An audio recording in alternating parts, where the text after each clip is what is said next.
Jordan and Gretzky, Serena and Ruth. Remembering great ones is easy to do. But what about the no-names who spent their whole lives long-snapping footballs and catching sack flies? They're guys, remember that guy. Remember that guy. Remember that guy. Remember that guy. Remember that guy. They're just gonna remember some guys now. Man, I'm so hype right now. Anything is possible. Anything is Remember That Guy, the show where we mine our memories for nuggets of nostalgia about peripheral players, past and present. Hey there, folks. It is me, one of your hosts, James, here alone, just for a bit, don't worry. This is mostly me and other people. But, welcome to the Guy-centennial Extravaganza.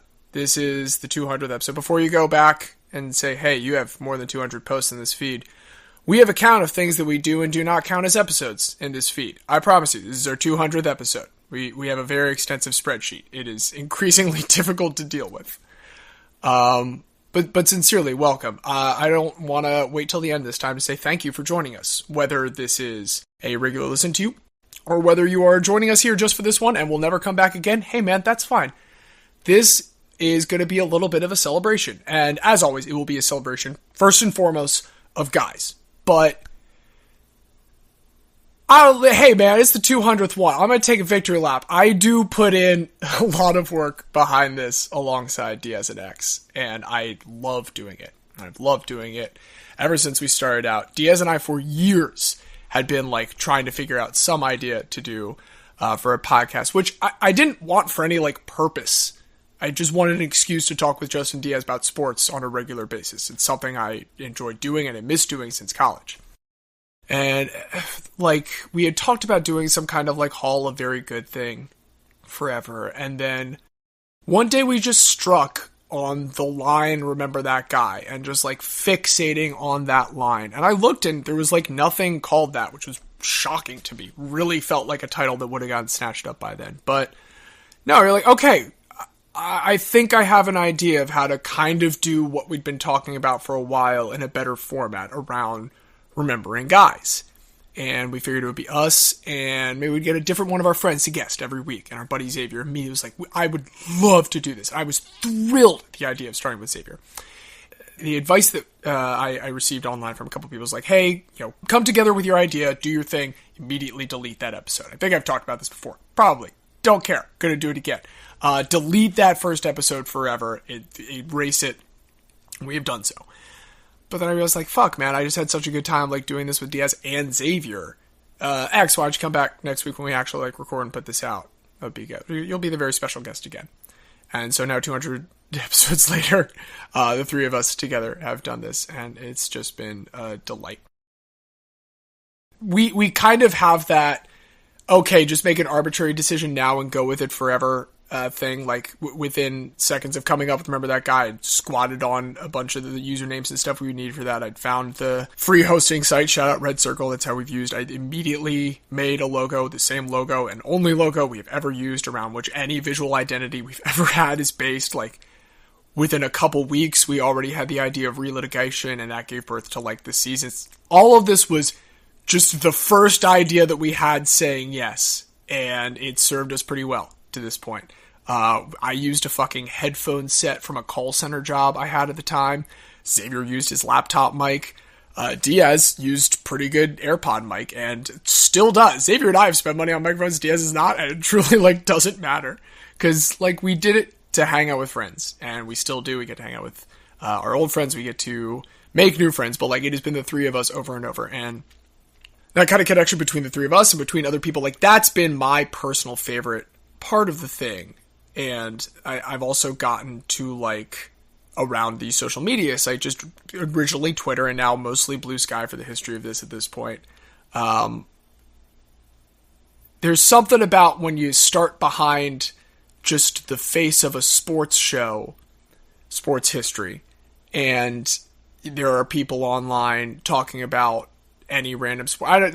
More than I ever had as a profile that was ostensibly me, I as the RTG account, just struck up a lot more really wonderful conversations around sports, and got to observe a lot of really beautiful community around that, which is what I always kind of stress is the major thing about sports.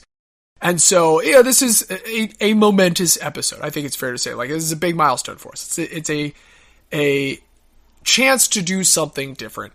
And so coming into this, once again, just kind of spur of the moment in the middle of recording, the word Guy-centennial as opposed to bicentennial was uttered, and it's got to be something. And I landed on the idea of reaching out to a lot of those connections. In order to try and do something, I want to create the largest class of inductees into the Hall of Guy that we've ever had in a single episode. That record is currently at 7. There was one relitigation where, in addition to the 6 we did in honor of the recently departed Mike Leach, he was also just pushed through. So that's the high mark right now. And so I have 10 friends we've lined up. Well, 9.5. And we are going to just revisit some people who've been on the show before, some people who never have, some friends that we have just made through what little magic can still be found in the internet. And we're going to get some quick hits on some delightful guys. You all will hear them. Xavier and Diaz will not. I am going to, after I get all of these hits from these guests, present the list of 10 nominees to Xavier and Diaz, at which point the Guy-bunal will weigh in on all 10 of them in rapid fire. This is going to be a monstrous episode for a momentous milestone. And like one last time, and I'm going to say all this at the end, but thank you for joining this. We would do it if no one listened, but the fact that anyone does is touching. Thank you. Anyway, here's a bunch of guys, courtesy of our friends here in the RTGCU. Let's dive in.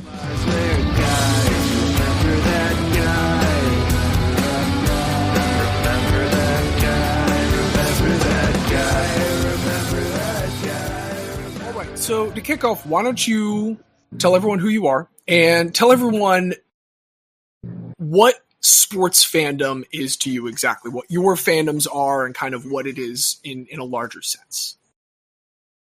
Hey everyone, this is BT. You can find me on Blue Sky at Bagel Techno. Being a sports fan or a fan of sports to me is muddling through the, low lows and the losses and all that stuff to experience the highest of highs. And having pride in, your city, your university, or wherever else your team might be affiliated with. So, with that, who is the guy that you have for us today? Today, my nominee is Michael Snaer, who was a shooting guard at Florida State University from 2009 through 2013.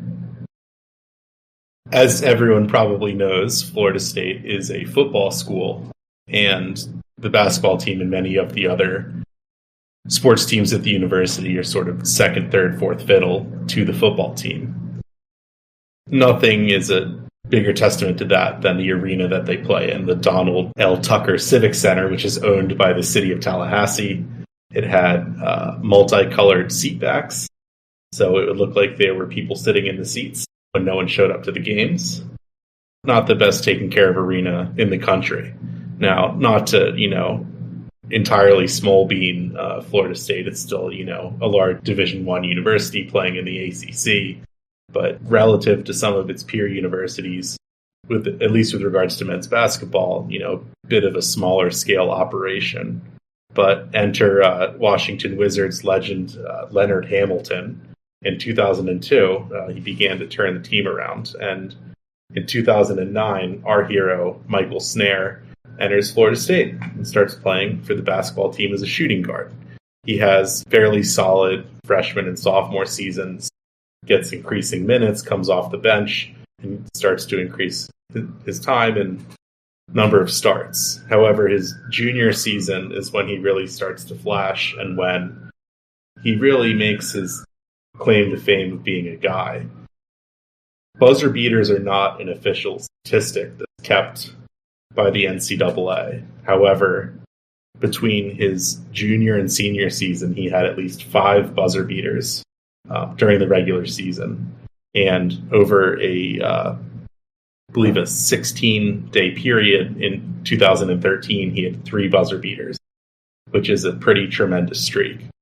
So, even though he's number 8 all-time scoring for FSU, he helped lead them to an ACC championship over UNC in 2012 against a UNC team that put 6 guys in the NBA. The buzzer beaters and the late game heroics are what really stick out, especially because after his college career ended, he putzed around a bit in Europe, drifting from European team to European team before ultimately his professional career ended. Last I read, he got a master's in education 2020 and has gone pro in something other than sports. But I think what most FSU basketball fans would tell you is, and what they would remember most about him, is the insane run of buzzer beaters from 2012 to 2013.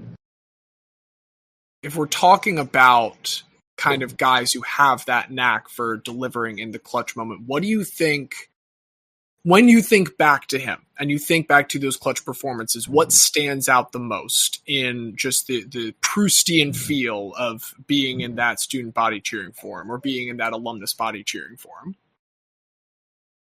I think after the first couple, sort of the inevitability, because a lot of them happened in the same way. They kicked the ball out to him. He, for reasons unbeknownst to me, and despite the fact that it happened, however many times before, he's uncovered for a lot of these shots. So it's just, the feeling of good inevitability, the feeling that our guy is going to pull through for us, because he was fairly streaky in other moments. Had, a lot of times where he'd brick shots or come up cold, but knowing just the comforting feeling, knowing that he would come through for your team. The relatively few number of clutch shots you have to make to then give your fans the sense of security of you taking care of them in the clutch forever afterwards is very interesting. Like the exchange rate on that is incredibly high if you can just string a couple together at once. I think that's perfect. What number would you say is the benchmark for becoming that type of guy for your team at any level? At any level, it's a great question. If you're saying in one season, if you nail 3 in one season for at least the rest of that year, I'm going to be confident. If you nail 5 in 1 year, I think that's going to give you, as long as you are in that setting, be it school, be it a team in the professional leagues until you perhaps move to another franchise, like as long as you're kind of in that uniform, I think that's what it is. If you hit 5 in the same uniform, I'm going to associate you in that uniform with stability. So here's one for you. On January 21st, 2012, Florida State is hosting Duke, the big bad of college basketball. I think Duke is ranked number 3 or number 4 at the time. Michael Snaer hits a buzzer beater right before the half. And then to win the game, he hits a buzzer beater. This was at Duke, if I recall correctly. So this was on the road, and he hit technically 2 buzzer beaters in the same game. Yeah, until someone gets one at the end of both halves, with the second one, I guess, sending you to overtime and then winning in overtime. That's the only theoretical way to top that. Yeah, that is the only way to top it. But I think I would put the minimum at 2. In a season, not necessarily the same game. Just because that end of game moment is so huge. It's the walk off of basketball, No, absolutely. And I mean, you have this lived experience with this player, so I'm more than happy to kind of defer to you on that. This is phenomenal. This is an excellent submission.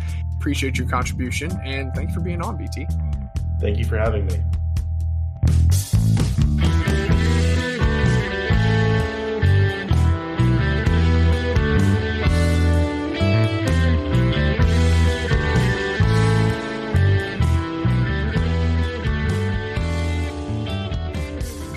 LJ, if this is the first time that folks have heard you here on the show, tell us a little about yourself. Hello, everybody. My name's LJ Rader. I think people probably know me from the account that I run called Art But Make It Sports.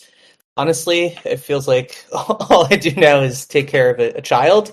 So in the same boat as you there, and I think that's going to be a theme Relatable. of the guy that I picked today. So I think first and foremost, father. But yeah, CEO. I don't know, chief CMO, chief meme officer of Art Make It Sports. Founder, creator. I do like CMO though. That's pretty good. Yeah. LJ, that's Big Sports is an excellent contribution that I think many in the world appreciate from you. But going back to like you as a person, who are you as a sports fan? Like, what does your fandom come from? Yeah, it's kind of a sicko. I'll watch anything, which was really fun up until fatherhood reared its head. Where now I can't watch anything. But no, I mean, I just love consuming sports. I love my hometown teams. I was at the Liberty game last night, which I think pound for pound is probably my favorite in-person atmosphere. I am a diehard Knicks fan to the point of violence in terms of I've smashed a few phones these last few playoffs. It's the first time that I had hope.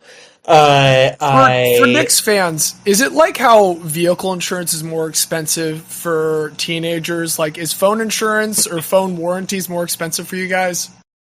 Should be. I've never, in my 30 years of being a fan, I've never had the mentality of we should win something because we should never have won anything up until last year, and I don't like it. It's expensive, I guess. Both expensive financially and mostly mentally taxing. And now I'm going to head into this season with hope yet again, and probably be disappointed. But yeah, back to who I am as a fan. I like channeling my fandom into content. In the past, I've been a writer. I was a producer on the Olympics. I work in sports, so sort of made a whole career out of being a sports fan and ways to consume sports. I work in sports data, so very passionate about the collection and distribution of data and what it can unlock for other fans. So yeah, sicko, I guess, if I were to sum it up in one word. So that's a very broad background, but if we're going to narrow it down, if we are going to, for this Guy-centennial, get a singular guy from you that you can try and induct in this massive class, who is it that's speaking to you today? Yeah, so I think it's somebody that ties back to my original sports memories. I think my first sports memory was the Rangers winning in '94. I think I was on the floor of my cousin's house. I remember watching that. But my first, true memory was the Yankees '96 World Series, because my parents let me stay up for the final out, and that was caught by Charlie Hayes, who is, I guess, famous for, I don't know, maybe not famous at all, but obviously known as a baseball player, but also a father of a baseball player who just got traded, who I've rooted for because of Charlie Hayes. So yeah, I think that's my guy today. I think fatherhood has kind of been the thread that I've been feeling lately. So. Well, and for Charlie Hayes to be someone that matters so much to you early on, and now to be thinking about, I guess you're thinking often as I am, what is my kid's relationship with sports going to be? And I think it has made me very nostalgic for what kicked off a lot of mine. And so it's interesting to look that back. And it's interesting to think about these guys. Looking at Charlie Hayes, he's got 262 total games, it says here, of 1,547 for the Yankees. Less than a fifth of his career with the Yankees. I don't even think he was very good on the Yankees. I mean, I think because it was his second stint with them, I think he kind of 97, he played a little bit better and didn't do much in 96. He is exactly 0.1 win against replacement better in 97 versus 96. Maybe that 0.1 was the catch. I mean, it wasn't even that it wasn't like it was a routine catch, I guess, but there's just something about it. It's the scenario that stuck with me. And also, I think it's kind of cool, like, I don't think he was passing down, like, athletic genes to his kid. Obviously, he was a Major League Baseball player, but you don't really think of Charlie Hayes as some athletic freak. So he must have been a pretty good father from the instructional side to get his kid to the big leagues, and frankly maybe drag his kid to the big leagues, because he's not very good with the bat, but he's got a phenomenal glove. So I think he must be a good dad.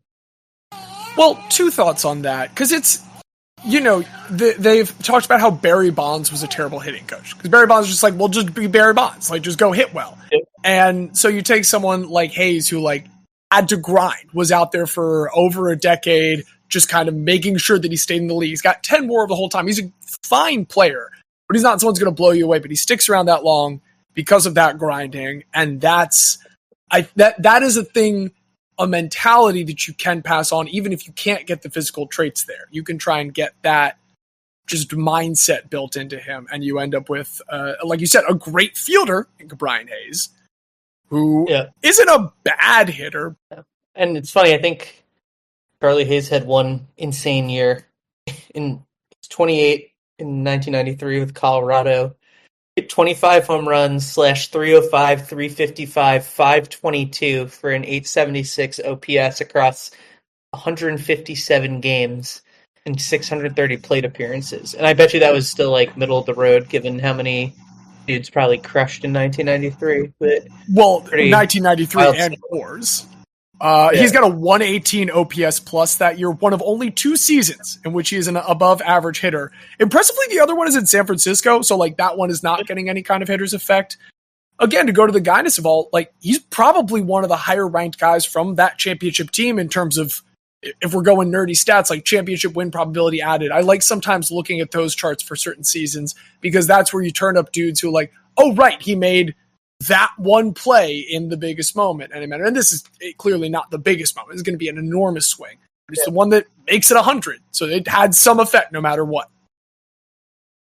And I like his most similar batters, because most similar batters, Doug Rader. So I don't think he's related, but I think he's the only Raider to ever play in the major leagues. And then there's some names on there: Ed Sprague, Ken Caminiti, Kevin Kuzminoff. I haven't thought of Kevin Kuzminoff in a while. Ooh, Kevin Kuzminoff. That is a name where, like, I don't even have a direct memory of him, but you've sat in a stadium and heard a PA say Kevin Kuzminoff. And it feels like Christian Guzman to me also. It's just a couple names of, like, I know I've heard someone really put some mustard on that name. And to know that Hayes here has a similarity to it. I'm always going to struggle a little bit with someone that has Yankee associations, particularly Yankee associations in 96 and 97, 2 years where, like, there might have been a chance for other teams to succeed. But with that being said, I've been out here defending Scott Brosius before. I think Charlie Hayes is an even more Guy version of Scott Brosius, and I'm happy to pass him along to the rest of the Guy-bunal. We'll see how that goes. But LJ, thank you so much for contributing this today. Oh, wait, there's one last thing I must mention. As of today, Charlie Hayes, according to Baseball Reference, is exactly 60 years and 69 days old. Incredibly nice. With that, LJ, thank you so much for being here. Love it. Thanks for having me.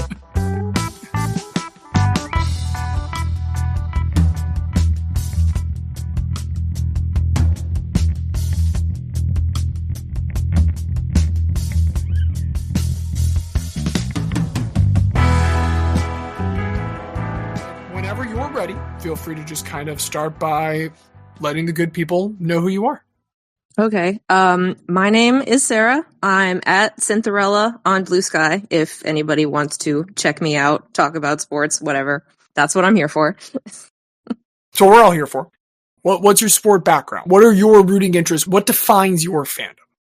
Okay, so I became a Panthers fan, I want to say age 9 or 10, because I had actually been raised a Saints fan. My dad left the Saints behind to follow Jim Mora to Indianapolis because my dad was a Jim Mora person exclusively. And I was sort of homeless, and I saw a Panthers t-shirt in a Kmart when they were like an expansion team. And I said, that's a really cool logo. That's going to be my team. It's a really cool logo. The electric blue ever hit. since then, like through all of the crap, the 1 in 15 season, I'm still here. I mean, you guys don't have an entirely winless one yet. You do have that up on a couple other blue That's true. jungle cats. I guess not jungle for the lions, but you know what I mean. Large Mhm. cats. Who, Sarah, is the guy that you have brought to nominate for induction into the Hall of Guy? Okay, so I'm here to remember 2-time Pro Bowler, Panthers Hall of Fame inductee, Muhsin Muhammad. Specifically, so he's still responsible, as far as I'm aware, for the longest touchdown catch in Super Bowl history, which I think people forget about because we lost Super Bowl 38. But yeah, him and Jake Delhomme, they connected for, I want to say, it was close to 90 yards. It was a big one. I remember that catch very specifically. But the actual catch that I remember is from the NFC Championship game that year. I remember it because they were playing the Eagles. And so I am from southeastern Pennsylvania. And even though, we're in the NFC South, I hate the Eagles most of all because I was raised around Eagles fans and they never let me have a moment of peace. And so I believe it was 7-3 in the second half, a very, very defensive game. The Eagles couldn't get anything going. And Jake heaves this perfect little ball up to Moose in the end zone. He goes up in like double coverage, just plucks it out of the air. And that was the moment that I said, oh, we've won this game. And I got to go to school the next week wearing my Panthers shirt, and no one said a word to me. And I didn't have to say a word to them because they all knew that we kicked their ass. And I'll never forget that. Moose, if you ever hear this, man, I love you. Thank you. No, I mean, the shirt did the talking. He did the talking for you. Just like thinking about Muhsin Muhammad as I got ready, and I'm curious how this affects your overall memory of him because he has this like final season in Carolina where he makes his second Pro Bowl. He makes the All-Pro team. I had forgotten that Muhsin Muhammad was a first-team All-Pro once with a 1,400. Oh, yes, he was. And that's his contract year. It's the perfect time to do it. If you're going to have your one All-Pro season, let it be your contract year. And he does walk away from Carolina, going to Chicago, where he's pretty disappointing. I guess curious, like thinking about him as this person that is integral to Carolina. Do you appreciate that you saw him go out there at the top of his game and not have the decline with you all? Or do you wish that it all could have been just in the one spot? I mean, of course that I wish that we could have kept Moose. I loved Moose. Do I blame Moose for leaving? Absolutely not. You never know how long your career is going to last. You could hurt yourself at any time and be done. Go make your money, sir. I have no grudge. Now, Muhsin Muhammad is fueling a little bit of spite there for you. Do you have any other, like, indelible memories just of, again, the small things? We all, I think, very often latch on to playoff wins and stuff because they're the ones that we share with the greatest possible audiences. And this is, not to denigrate what sounds like a beautiful memory in particular because of your circumstances with southeastern Pennsylvania. But do you have any more, like, when you look back on him, do you have some other, maybe a less spotlit moment? I don't know about specific moments. I remember him being so reliable. Like, it was nice, especially, like, I love Jake Delhomme, but he's not, like, the best quarterback who ever, lived. So it was just nice to have a guy that you could trust down there. We had Steve Smith, obviously, with the explosive plays and all that, but just a solid dude who you could rely on to make a good catch in the circumstance where you need him to make that catch. A security blanket. Yeah, like if you think about like Cam Newton's Super Bowl run, like, man, who was he throwing to? If we had a guy like that on the squad, you wonder if it could have been different. The Ted Ginn Jr. hive is screaming at you right now. Yeah, I know. I love Teddy too, but he can't be our number one man. I'm sorry. Ted Ginn Jr., the last player for the Niners to touch the ball in Super Bowl 47. It's unrelated, but just a fun fact about Ted Ginn Jr. No, I mean that consistency, that security. I do think that when you have someone that gives you that feeling in a fan that you can fall back on them, that they're there for you, that they're there for their teammates. It gives you the impression that they're going to continue to be there for you as a fan going forward. And so even if he has this, final, for he does hang around in Chicago for the full 4 years, but after this Carolina run, you still as a Carolina fan, have this passion for him. I just think that's great. And I am very pleased to have a nomination for Muhsin Muhammad for the Hall of Guy. Thank you so much for contributing that. You're very welcome. I love talking about that year. That was a magical run, man. The freaking cardiac cats. I'll never forget it. Well, and now we have plenty of other people to remember that guy.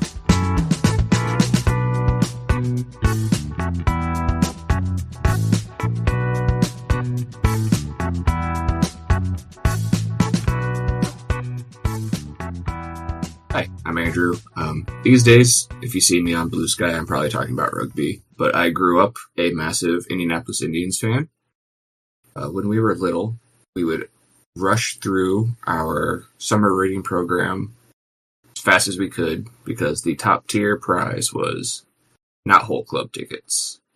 If you grew up in Indianapolis, you might know what I'm talking about, but if you don't, the Not Whole Club was you got a t-shirt and a membership card. You got in free to baseball games. So that was our summer was largely a family pass to the zoo and baseball games. And if you grew up like I did in the late 80s, early 90s, Razor Shines was the Indians. He played something like 10 or 11 seasons in Indianapolis. They were AAA for Montreal for most of that time. I think they might have been switched over to Cincinnati by the end of his career. But he spent 10 years in Indianapolis, and everyone loved him. He has something like 180 career Major League at-bats. He made the show just for cups of coffee here and there. He spent a good chunk of his career being the face of the Indians while I was growing up. If you ever went to the old Busch Stadium, they say that the ivy at Busch was what Wrigley modeled his field on in Chicago. They were first to have the ivy-covered brick. If you came in the home plate stand, up over the turnstiles were massive, 8, 9, 10-foot mural of previous players. I remember King Griffey Sr. being up there.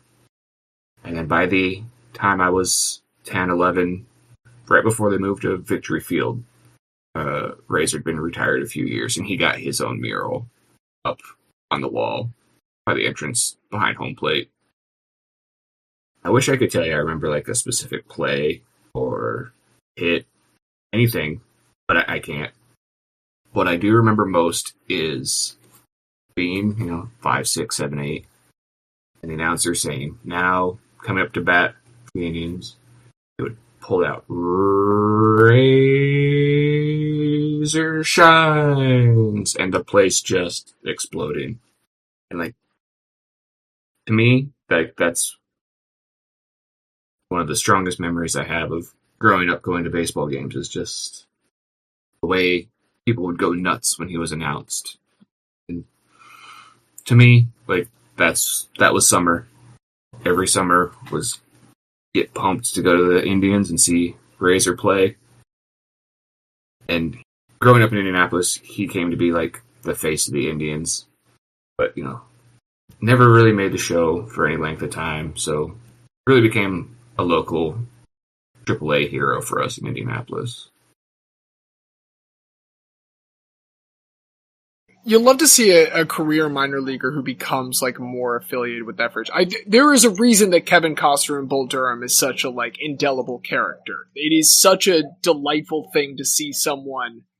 I don't necessarily just want to say toil because I feel like that undermines it a little bit, but just keep working at that just to grind it out and get to play ball.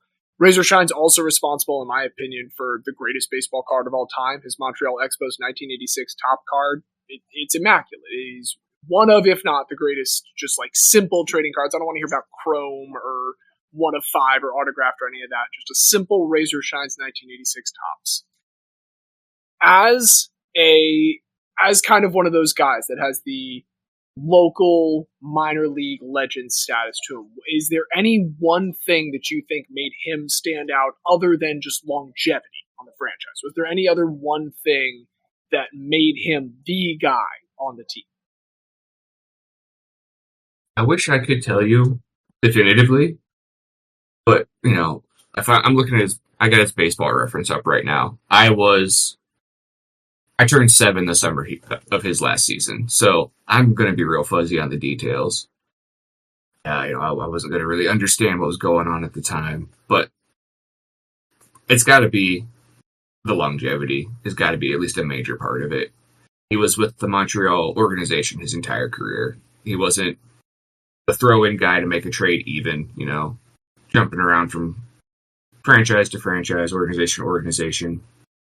He was with the Expos, at least in their farm system, his entire career. So that longevity's got to be a major part of it. And from what if I understand right, and this is secondhand stories from my dad and stuff, he was on local commercials. He'd show up to civic events. He was part of the community more than just, I play ball here and leave. From what I understood, he made an effort to be a part of the community, part of the fabric of Indianapolis, more than just, I work here. Well, and fuzzy remembrances, that's half of what remembering guys is all about. Being able to hone in on this one sensory experience of a particularly good PA lineup announcement, just that kind of being the thing that sticks in it. I can think of that with JJ Hardy myself on the Baltimore Orioles. It is one that kind of elevates the guy a little bit more. So I'm happy to be here and to advance the Razor Shines agenda, and I appreciate you bringing him up, Andrew. Thanks for being on. Yeah, appreciate it. Thanks for having me.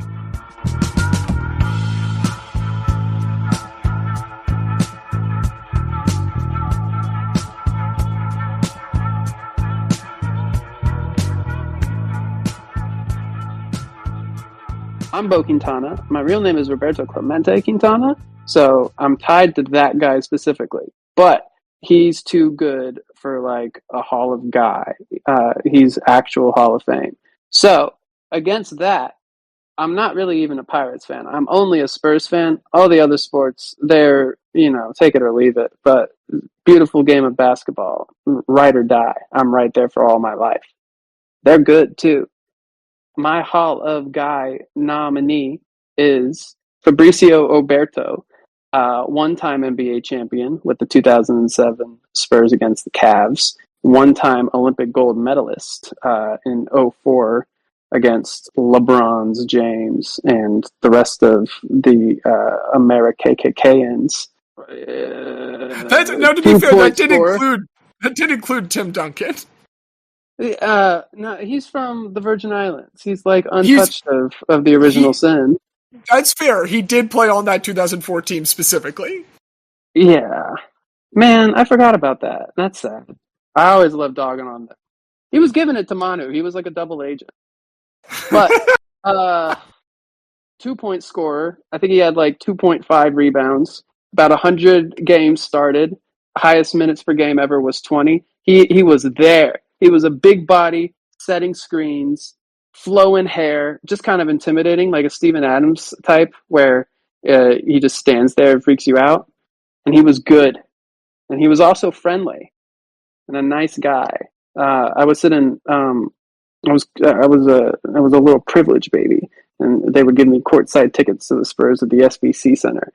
And I was with my little propeller hat, not really understanding the value of what was happening before me. But running out of the tunnel, Fabricio sees me. I'm wearing a Ginobili jersey. They've got, a weird sense of nationalism down south there. So I think he reacted well to that. Tosses me his T-shirt and a "Hey kid." Oh my God, James. Mean Joe Green. Mean Joe Green. The Mean Joe Green Coca-Cola commercial. He did that to me. Just square to the chest. It was for me. He gives me a little point after. I'm gobsmacked, right? And then later in that game, a ref let me hold the ball, and I started dribbling. I went right for the hoop. I don't know how. It must have been 2006, which is I think when he was an NBA rookie, but he was already 35. what else do I have to say about Fabricio Oberto? Just, you know, he was one of the guys. He was always there. Night in, night out. I was a kid. I was like, is Fabricio playing? Yeah. He had 82 games one year. Kind of rare. So you're saying he's always there. He spends 4 seasons in San Antonio and 6 total in the NBA. And I love that he is the kind of guy, like, he lodged himself in your head so early that you know, one instance made him feel kind of turtle to you. I kind of thought he was on the 03 team as well. I definitely thought he was on the 05 team. But I thought he was like maybe third string on 03. Turns out he was in Europe. That'll do that. But one last thing, one addendum. I watched his career high in points, which I think was also Manu's. It was that overtime game against Phoenix in like 06 or no, 07, 08, I think. He had a solid free throw jumper, which I don't remember at all. I remember him being like an under the basket guy, to trap people and then like get a little mic and layup. Or maybe he had a floater. It was like bad TV, so I might have been watching Tony Parker and just got confused. But like I was in that Suns game, pulls up from like 2 feet behind free throw line, little hop. Nobody's going to defend it. Who cares? And then he just splashes it. 2 points. It's awesome. He was a real player. There's something about the fundamentals of that Argentinian generation that show up again and again and again. Yeah, Luis Scola, we were just talking about him. He was a fundamental monster too. I loved watching Argentina. No, that's not it. Argentina in the Olympics every 4 years. They were so cool. Yeah, I think he wiggled his way into my brain. He was just that guy. That was the Spurs. I think it's part of childhood sports fandom. It's just like, those are the Spurs and they always will be. And then you learn about trades or whatever. I really blocked out like the trauma of trades and free agency as a young sports fan for a long time. I think I was fortunate to be a Spurs fan. I didn't really have to reckon with that until Tony Parker left for the Charlotte Hornets. Yeah, a lot of consistency. You know, the Tony Parker and then the Kawhi Leonard trade was what it was. But most of the time when guys left, I was like, Kawhi. He deserved that. No, for sure. Like I do not understand the people still booing him at this point. He did exactly what he was supposed to do here, and then he did exactly what he was supposed to do in Toronto. And I think in the like cosmic scale of what the Clippers deserve and what they're ever going to get, he's fulfilling his role there too, and like grinding them a little bit to a halt. Which he's not. He's still one of the best players in the league, but I don't think they're ever going to win. No. You can't be asking him more in that situation, but the oldest roster in the league is going to kind of be the oldest roster in the league. But Fabricio Oberto, no, it is perfect that exactly like you're saying, that initial imprint of this is what a Spur is. I'm looking at him in this first like or early chance that I'm getting to see the team, and I'm going to have this outsized idea of how much of this team's legacy he contributes to and what part of it he is. And he stays with you forever, and he's still here with you now, and I think he is an excellent nominee, and I thank you for contributing him.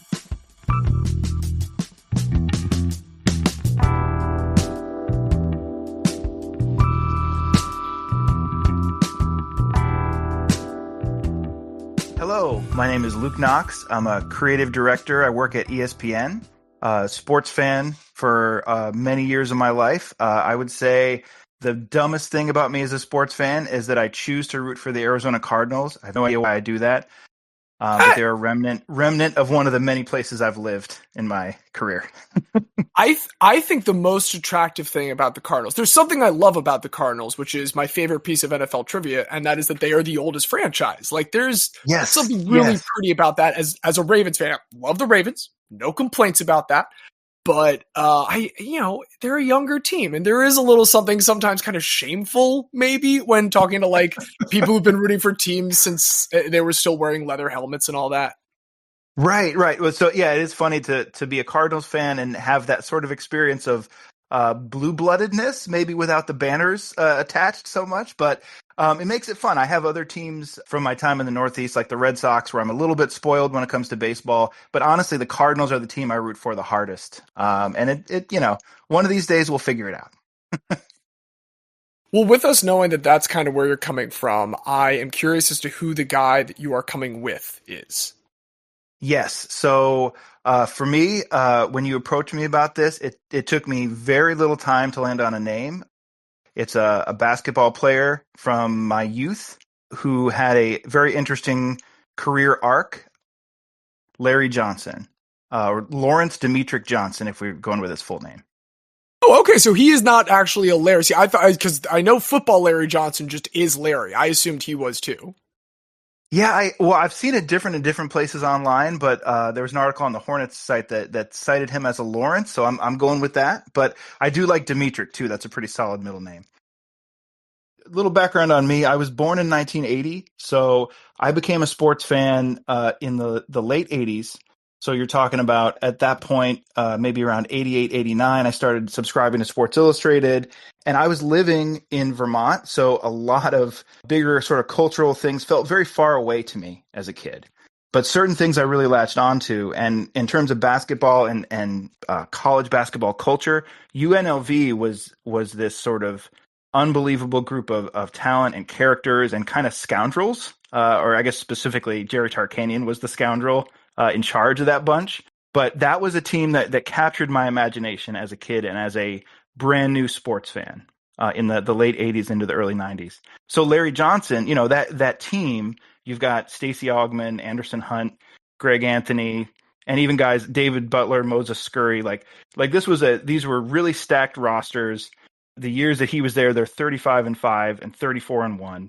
But he was the one, when I watched them on TV, he's like the only one I saw. He's like this guy chiseled out of stone as a kid, skilled in every way, and having fun. So I think it was partly the school that he went to that helped kind of capture my attention pretty early. So coming as someone who was not around for the UNLV of that time, but like, that has just always been the reputation that they've had. So it's very cool to be thinking about like the guys that were there when that was still kind of something being formed. You think about, there were people who at some point watched Duke become villains. Duke wasn't always a villain. Someone had to see that take place. And, right. I don't know enough about Duke to know who was the first real jackass on that team or whatever. But to think of like Larry Johnson in terms of being that wave under Tarkanian of hey, this is what UNLV is now. Totally. And it was a contrast, right? Like those Duke teams, and I am somebody, I'm also a UNC fan, and so Duke was never a favorite, but I think the contrast of Tarkanian and his bunch to Coach K and his team being generally a lot more kind of a buttoned up group. As a kid, I mean, which one are you going to root for, right? And I think for people that are a little bit younger than me, the Fab Five, obviously, for a lot of people, that was a similar sort of effect, right? That it got young people excited and hyped to watch them play and what they brought culturally. I felt that way about UNLV too. Again, as a kid watching all of this from a distance in Vermont, but that was my intro to Larry Johnson. And then I think part of what makes him special to me too is the pairing of him with the professional franchise that he joined and the time that he joined them specifically, yes. Right? Yes. So Charlotte Hornets had the number 1 overall pick in 1991. That is the only number 1 overall pick they've ever had in franchise history, by the way. At that point, they had played for 3 seasons. They were very popular from maybe a branding standpoint, a merchandise sales standpoint, but the on-court results were terrible. Weirdly enough, though, they were lucky to get him. I was looking at the lottery odds in 91, and they had the 5th highest odds at the number 1 pick. The top 3 were Denver, and then Miami, and then Sacramento. And Larry Johnson, I'm trying to picture Larry Johnson playing out his career in Denver or Miami or Sacramento, and I can't really visualize that very well. Charlotte it just makes more sense. He belongs in teal.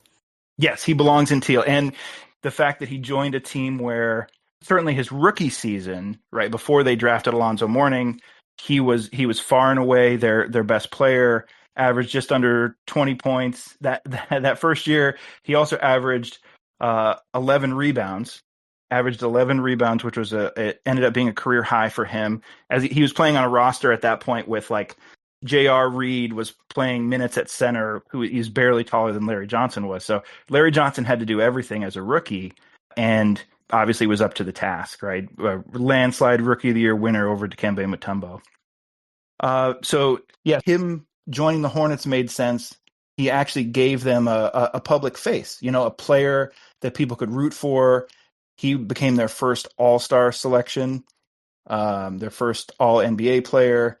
And this is the other thing that's amazing to me when I look at his first couple of years in the NBA, and then I kind of back up from there to what he had done in college and what he had done at JUCO, which we mentioned before that.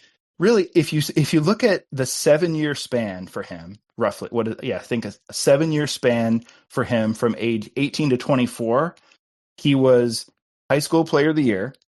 Then he was a 2-time JUCO player of the year, back-to-back seasons, which has never been done by anybody else. Then in 2 years in college, he was the NCAA player of the year, 2-time All-American. Then NBA Rookie of the Year, and then his second year, he made second-team All-NBA. So he was basically on this track to being this immortal athlete. Unfortunately, the season after that was when he wrenched his back, and that changed the trajectory quite a bit. When I think about the path of his career, right? So by that second season, he was joined by Alonzo Mourning, and that. For whatever reason, the two of them didn't see eye to eye. I don't know all the details of that beef, but I think at least Larry has publicly confirmed that the two of them they didn't mix after a while, and somebody had to go. They tried to play together for a few seasons, but in the end, the Hornets traded both of them away, which is really a crime that happened with two young superstars. But just to say a couple of things about Larry Johnson before the back injury, because coming back to me and my fandom, I mentioned I moved around a fair amount as a kid and as an adult to different jobs. So from living in Vermont, by the time Larry Johnson was in Charlotte, me and my family had moved to North Carolina by 93. So I was there and became much more of a Hornets fan. That version of the Hornets, by the way, the current Hornets to me are kind of a zombie version of the franchise, but I was lucky enough to live there for a few years in that overlapping with the Larry Johnson era, and got to watch him on TV a fair amount. And what I remember, and what I went back and looked at highlights for this, and it still comes through in the highlights, is, man, just what he did at his size. That's what a lot of people talk about with him, but his combination of size, I guess you would say maybe a little bit undersized, but also athletic is wild. There's kind of a question, right, of how tall was he?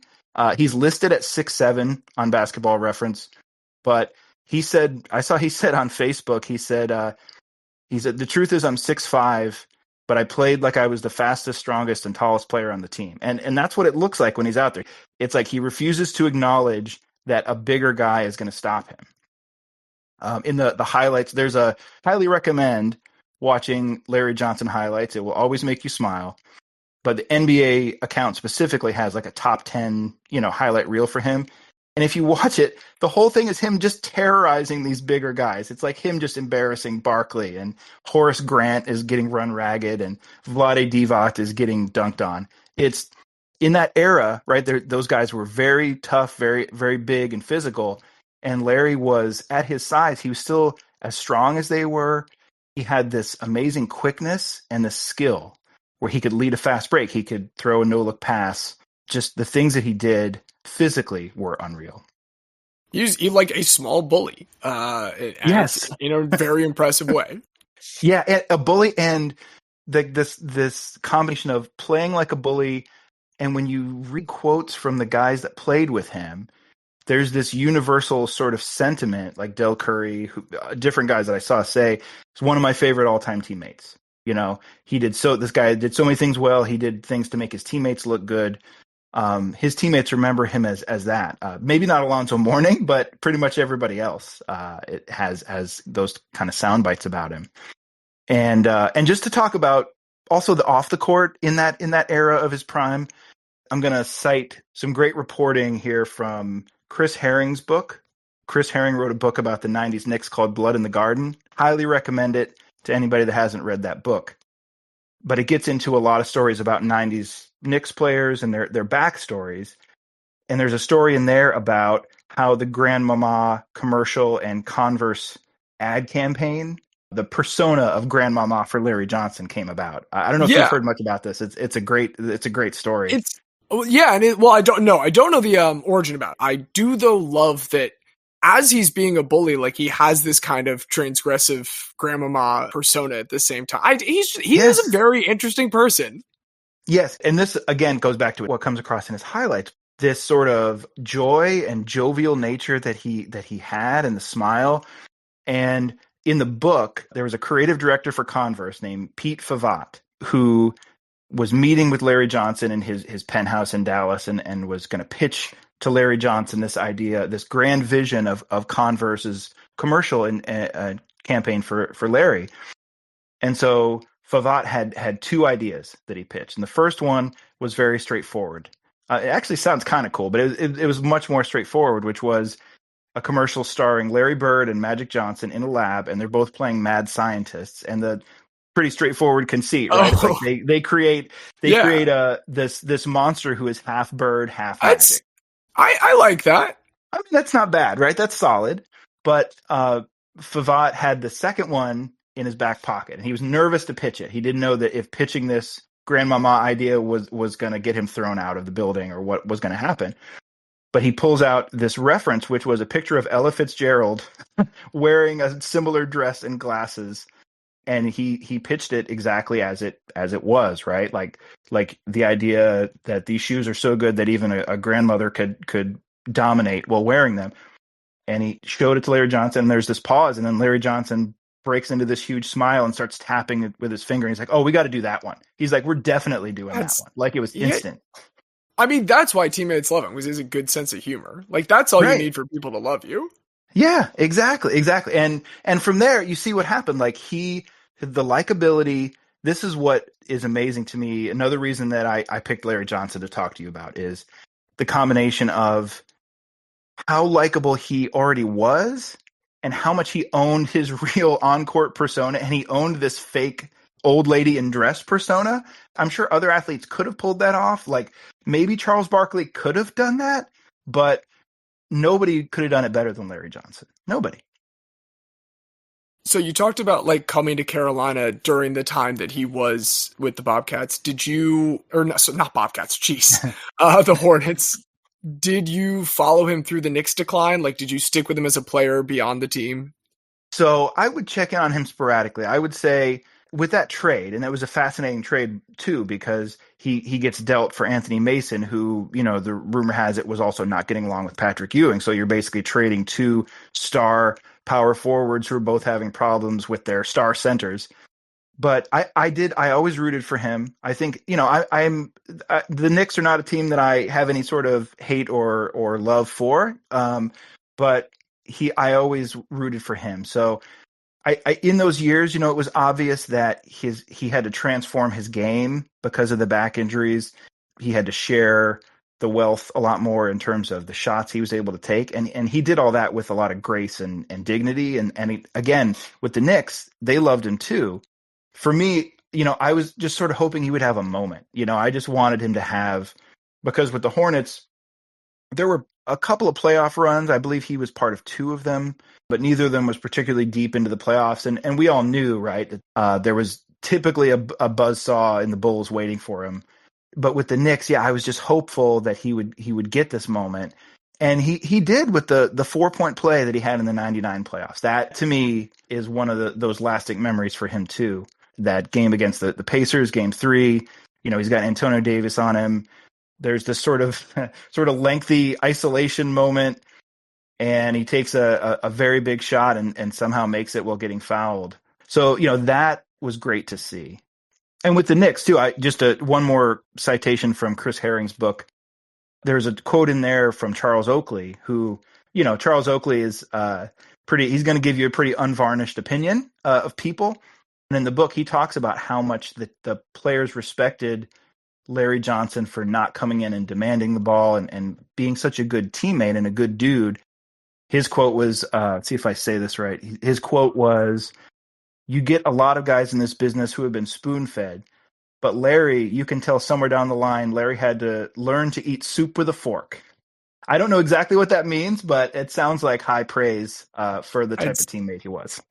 It is the kind of, it's a very Yogi Berra-ism, that kind of wisdom. Like, it makes sense. I immediately know what you mean, but I also don't know what you mean. Right. Yeah. I really like Larry Johnson. I think I agree with most of his teammates. When I think about the totality of his career, like I came to basketball a little later in life because Baltimore did not have a team at the time. And finding out about Larry Johnson, finding out about the past, it was finding him on these lists like bad contracts. There was a lot of talk about the very large contract, I think like the largest in history that he signs when he does with Charlotte for like an enormous amount of money. And I would see him on lists a lot of the times with Bobby Bonilla. And we did Bobby Bonilla on this show once, all-time guy. And I think both Bobby Bonilla and Larry Johnson having these albatross contracts be part of their legacy now kind of obscures what we found about him and what we're finding about Larry Johnson here, which is when you look back, like, it was reasonable that they got paid that in the moment. Like, you could see the trajectory to that point and you understood. And like, in that moment, you're not thinking they're going to be a guy. You're thinking this is going to be an all-time legend. That's why you're paying them that way. And then the contract almost becomes part of their guy credentials as they start to not live up to it by very means. Both of these guys still very good players for the rest of their year, but not that kind of money good. And and I mean, like, if we're talking about a guy that has that kind of a comp in another sport, then we've got a pretty solid guy here. I'm hoping that Diaz and Xavier will also love him just as much as his teammates, not including Alonzo Mourning. Luke, thank you so much for being Larry Johnson. Oh, yeah, no problem. This is my pleasure. Thanks for having me.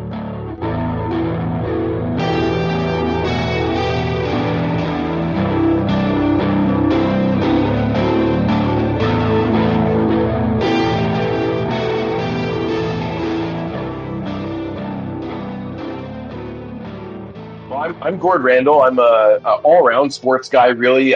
Football's kind of my first love. I was a football player myself, played at the college level, and now cover college football up here in Canada.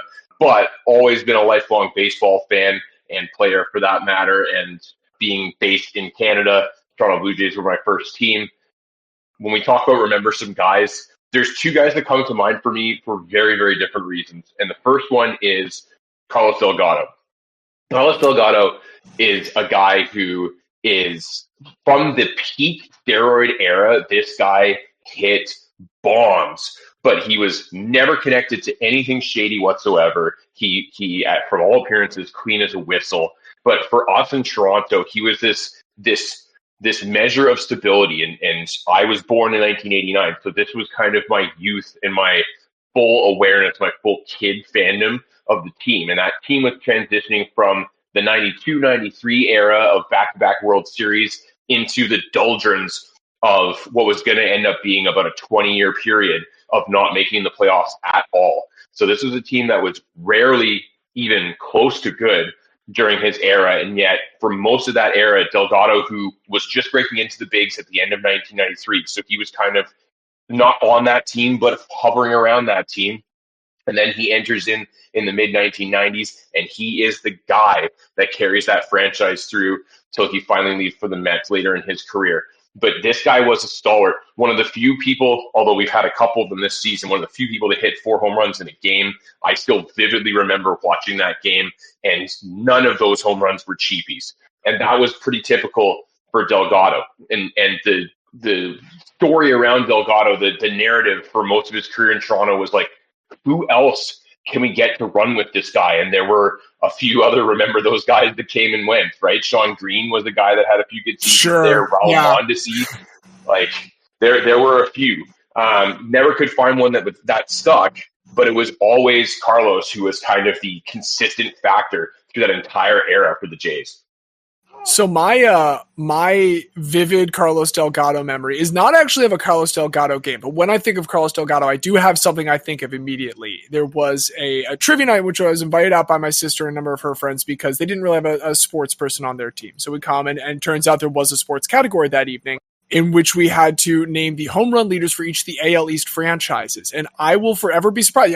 I did not know Carlos Delgado on that one. I got 4 out of 5 right, but I got Carlos Delgado wrong. And it was one of those times where I need to go back and appreciate this a little bit more. And for a record like that to come in this doldrum period, particularly, we'll probably see Vlad Guerrero break that record at some point. He certainly will be there long enough now to do so. But for a record to come from one of those more like nadir periods, I think is always really special for a guy.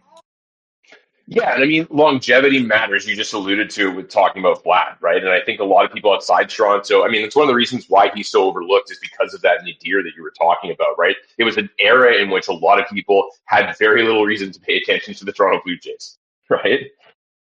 But he had the longevity. He was in Toronto for, I want to say, 12 seasons, parts of 12 seasons. So like that was a long period of time to accumulate those stats. But if you look at some of his peaks, like some of his peak numbers were incredible. Like he was having an outstanding season when the McGuire-Sosa home run chase was going, that of course nobody was going to be paying attention to him. You know, he was a 40 plus homer guy multiple times, I think 3 different times. But in an era in which 40 plus home runs was legit, but it wasn't like blow you away, you're leading the league type numbers. He was just consistently really good for a long period of time. Perfect example of like the hall of really good, you know? Yeah. As an Orioles fan, I can't pretend that I have like an immense amount of affection for the Toronto Blue Jays, but I do have a lot of affection for the idea of like all of Canada being behind the Blue Jays. And I love the idea of Carlos Delgado like being the one thing that year in and year out, you guys, you're trying to put all these other pieces around it, and it simply is working. I mean, it was normally good enough to be better than Baltimore, but but like still for there to be a constant for an entire nation to rally behind, it is a little bit romantic. And I feel like he's a perfect example of remember that guy, because he's a guy that for our specific niche set of fandom means so much more than to the average public, right? And to everybody else, pretty much, he's kind of just a footnote. And to us, he was like a defining person for a decade. Well, you know, I can say this without bias. I'm really happy with Carlos Delgado as a potential nominee for the Hall of Guy. I think it's a delightful choice. I personally am going to be rooting for him. And Gord, I really appreciate you bringing him on here. Hey, thanks for having me on. I'm really happy to be included in this, and I'm looking forward to the results.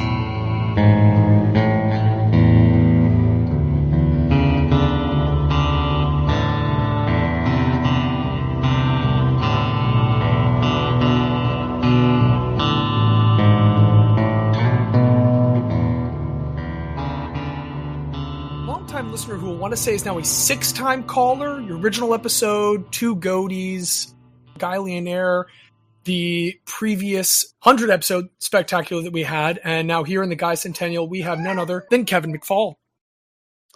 Hey, James. Can't believe it's the 6th time, but I'm super excited. Excited to be back. First and foremost, diehard Eagles fan. They're definitely 1A. There's not even a 1B. But I would just go right to 2. Just one. Well, yeah, just one. I would go right to 2, and I would just say like Villanova basketball, kind of college basketball in general. Played that my whole life. Played a year in college, so I just kind of love the sport, and I love college so much more than the NBA. And then kind of anything after that, it's just sort of like the Philly professional sports. So, and I love England soccer too. Well, then, in terms of your guy, which one of these realms are they coming from? Well, my guy today, last time I made a bid with an NFL player, and I'm going back to the wheel. Not the wheel, I'm going back to the well. I'm bringing you another NFL player. It's kind of an older guy, but he's a legend. But he's kind of in that age now where he's sort of drifting into guy territory because he's not on the forefront of everyone's brain. But I've always been fascinated by people when they say, J.J. Watt is a better person than football player. And I'm always kind of like, well, I don't think that's even possible. And he's a top 0.0001% football player. I was like, you have to discover the cure for cancer or something. You know what I mean? I've kind of always been fascinated by that question. So I kind of figured I would bring a guy with a stellar NFL career and a stellar off the field career. And then we can kind of just debate and decide, is it possible to be a better person than an NFL Hall of Famer? So I did want to bring a guy by the name of Alan Page. Do you know Alan Page? I do know Alan Page. This would be, if I'm not mistaken, Minnesota Vikings legend Alan Page, correct? Absolutely. Purple People Eaters. Got a little rundown for you here. So came in college in the mid-'60s, and he left the NFL by the 1980s. So he's kind of drifted into that. You know, like I said, he's not really on the forefront of everyone's brain. So I'm going to bring him back up. Born in Canton, Ohio, destined to be a football player. And he went to the University of Notre Dame, two-time champion and unanimous All-American. Got drafted in the first round, like you said, by the Minnesota Vikings. In his time on the Vikings, from 1968 to about 1978, he was a one-time champ. He was an NFL MVP and Defensive Player of the Year in the same season. 5-time first-team All-Pro. In 1978, he gets basically pushed out by the Minnesota Vikings, goes to the Chicago Bears, racks up about 40 more sacks. Kind of going through it pretty quick here. But in that time, he was 8th all-time in the NFL in sacks today with 148.5 sacks. He ranks 8th all-time. In 1973 through 76, we kind of mentioned them, the Purple People Eaters and Fran Tarkenton, 3 Super Bowls in 4 years. He didn't win any of those, but he did win a Super Bowl in 1968, his rookie year. So he does have a ring. So the one thing, just, and I don't mean to cut you off, but there's 2 points I want to make about his one championship. It is not a Super Bowl. It is an NFL championship. It's right before the merger. While it's for the 1968 season, if we're talking about him on the show, I do feel like we have to acknowledge the 1969 NFL championship, which is a pretty nice one if it's the only one you're ever going to get. Yeah, that's true. That is true. Yeah, so it was an NFL championship. Like you said, it wasn't the Super Bowl, but he did win one. He's also tied 8th in consecutive starts. He has 215 consecutive NFL starts for a defensive lineman, which is pretty crazy. He was on the 100th anniversary All-NFL team, number retired. And the last thing I do want to note on his NFL resume is his time with the Bears in the late 70s, early 80s. Do you know who his defensive coordinator would have been? It's a guy that Diaz originally brought up. I think I came back on. No, it's not Buddy Ryan, is it? It's Buddy Ryan. Buddy fucking Ryan. Way to go. So Alan Page was coached by Buddy Ryan, kind of keeping it in the Guy universe here. So that's his NFL career. Like I said, he's a Hall of Famer, college football Hall of Famer, only player other than Lawrence Taylor to win the MVP and Defensive Player of the Year in the same year. We can all agree, pretty remarkable NFL career. Here's where it gets interesting. Alan Page has almost an equally impressive off-the-field resume. Like I said, he was enrolled in Notre Dame. He got his bachelor's there. While playing in the NFL, he served as the NFLPA player rep from 70 to 74, and then again for one season in 77. While serving as president, he was one of the plaintiffs in the NFL versus Mackey, which ruled that Pete Rozelle, who was the commissioner at the time in the NFL, or the NFL and AFL merger, he was kind of the figurehead for all that. He had a rule that if a team signs another team's best player, that team had to basically pay the former team to make them whole. And the players got together and the players said, well, that really limits what we can do because teams don't want to pay additional to other teams. They took them to court and they won, and they effectively created an even more free market for free agencies in the NFL. Why do I bring that story up? In 1978, while he was still playing, he got his JD, or his law doctorate, from the University of Minnesota. In the off season, from 79 to 84, so he played 79, 80, and 81. 81 is when he retired. So 3 seasons during the off season, he actually was working at a private law firm. Upon retirement, He went on to become a special assistant attorneys general, and then got a promotion to assistant attorneys general. And in 1992, he won an election to the Minnesota Supreme Court. So, in about 8 years since retiring, he found himself on the Minnesota Supreme Court, the highest court in Minnesota. He was the first African American elected to the court in 1992. That kind of almost felt like it went without saying, which is like crazy that it was 1992. He won re-elections in 98, 2004, and 2010 in absolute landslides. I think his closest margin was about 24 points, 27 points, something like that. He won the Presidential Medal of Freedom in 2018. He was instrumental in a 1995 case in Minnesota that upheld abortion rights and funding.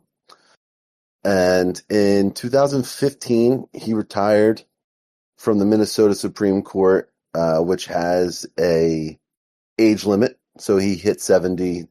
70 is the age limit. You have to retire. That was the end of his time on the bench.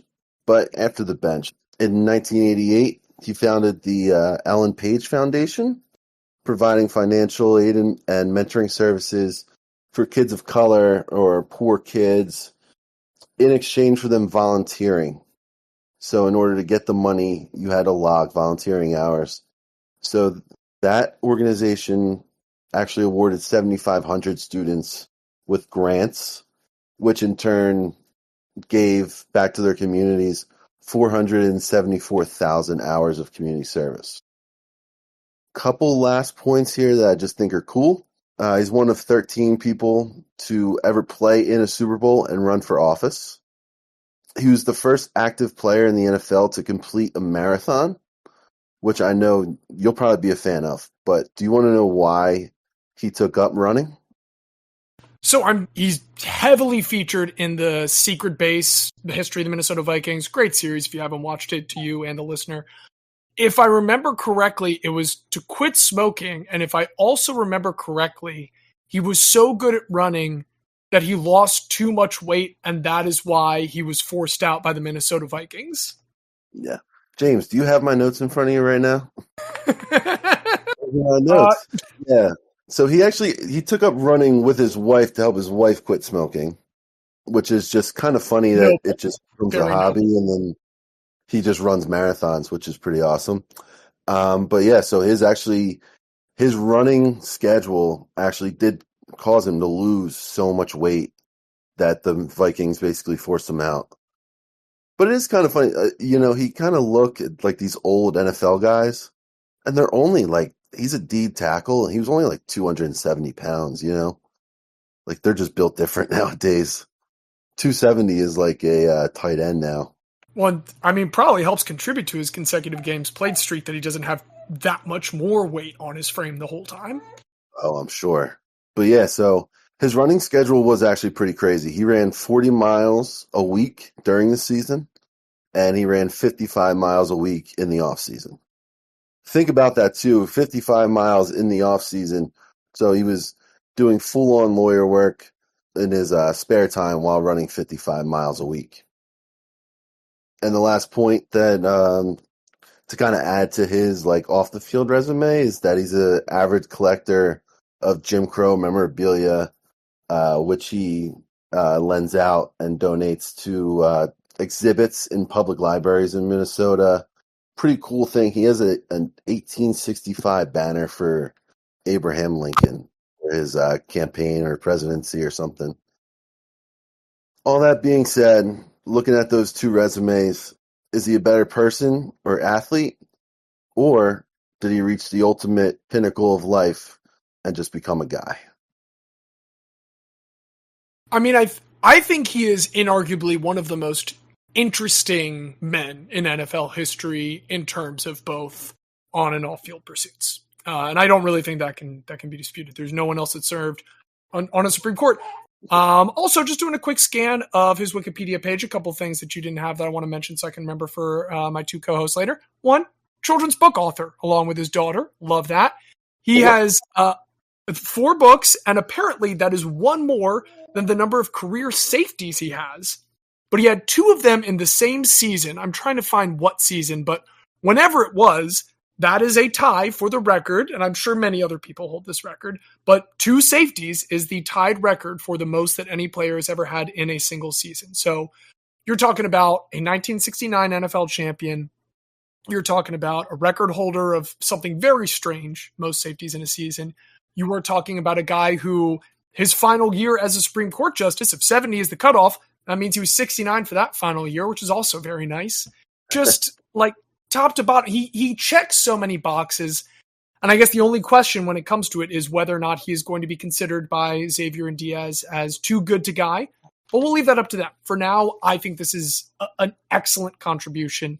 And Kevin, I also just want to say to you, it's been a delight to have you in our corner this whole time.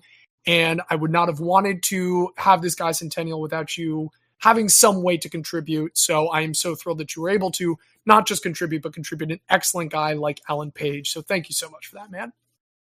Yeah, man. Thank you guys for having me back on. Always a blast. I hope he's not too good to Guy, but, you know, if he is, kind of lends himself to even just how good of a person he is. So.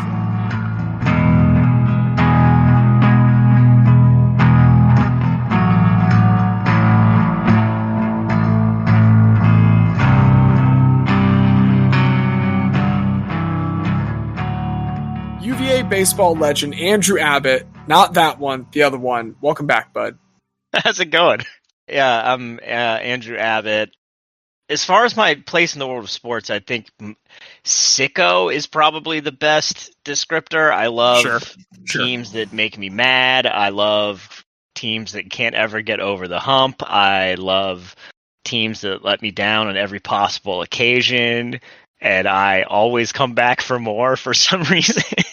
I've been that way my entire life. Like when I was a kid, everybody where I lived was a Braves fan. I thought that sucked because they won all the time, so I picked the Cubs. And then I needed a basketball team, and everybody liked the Bulls because of Michael Jordan. I thought that sucked because they won all the time, so I picked the Utah Jazz. And when I needed when I needed a football team, you know, when I started paying attention to football as a kid, it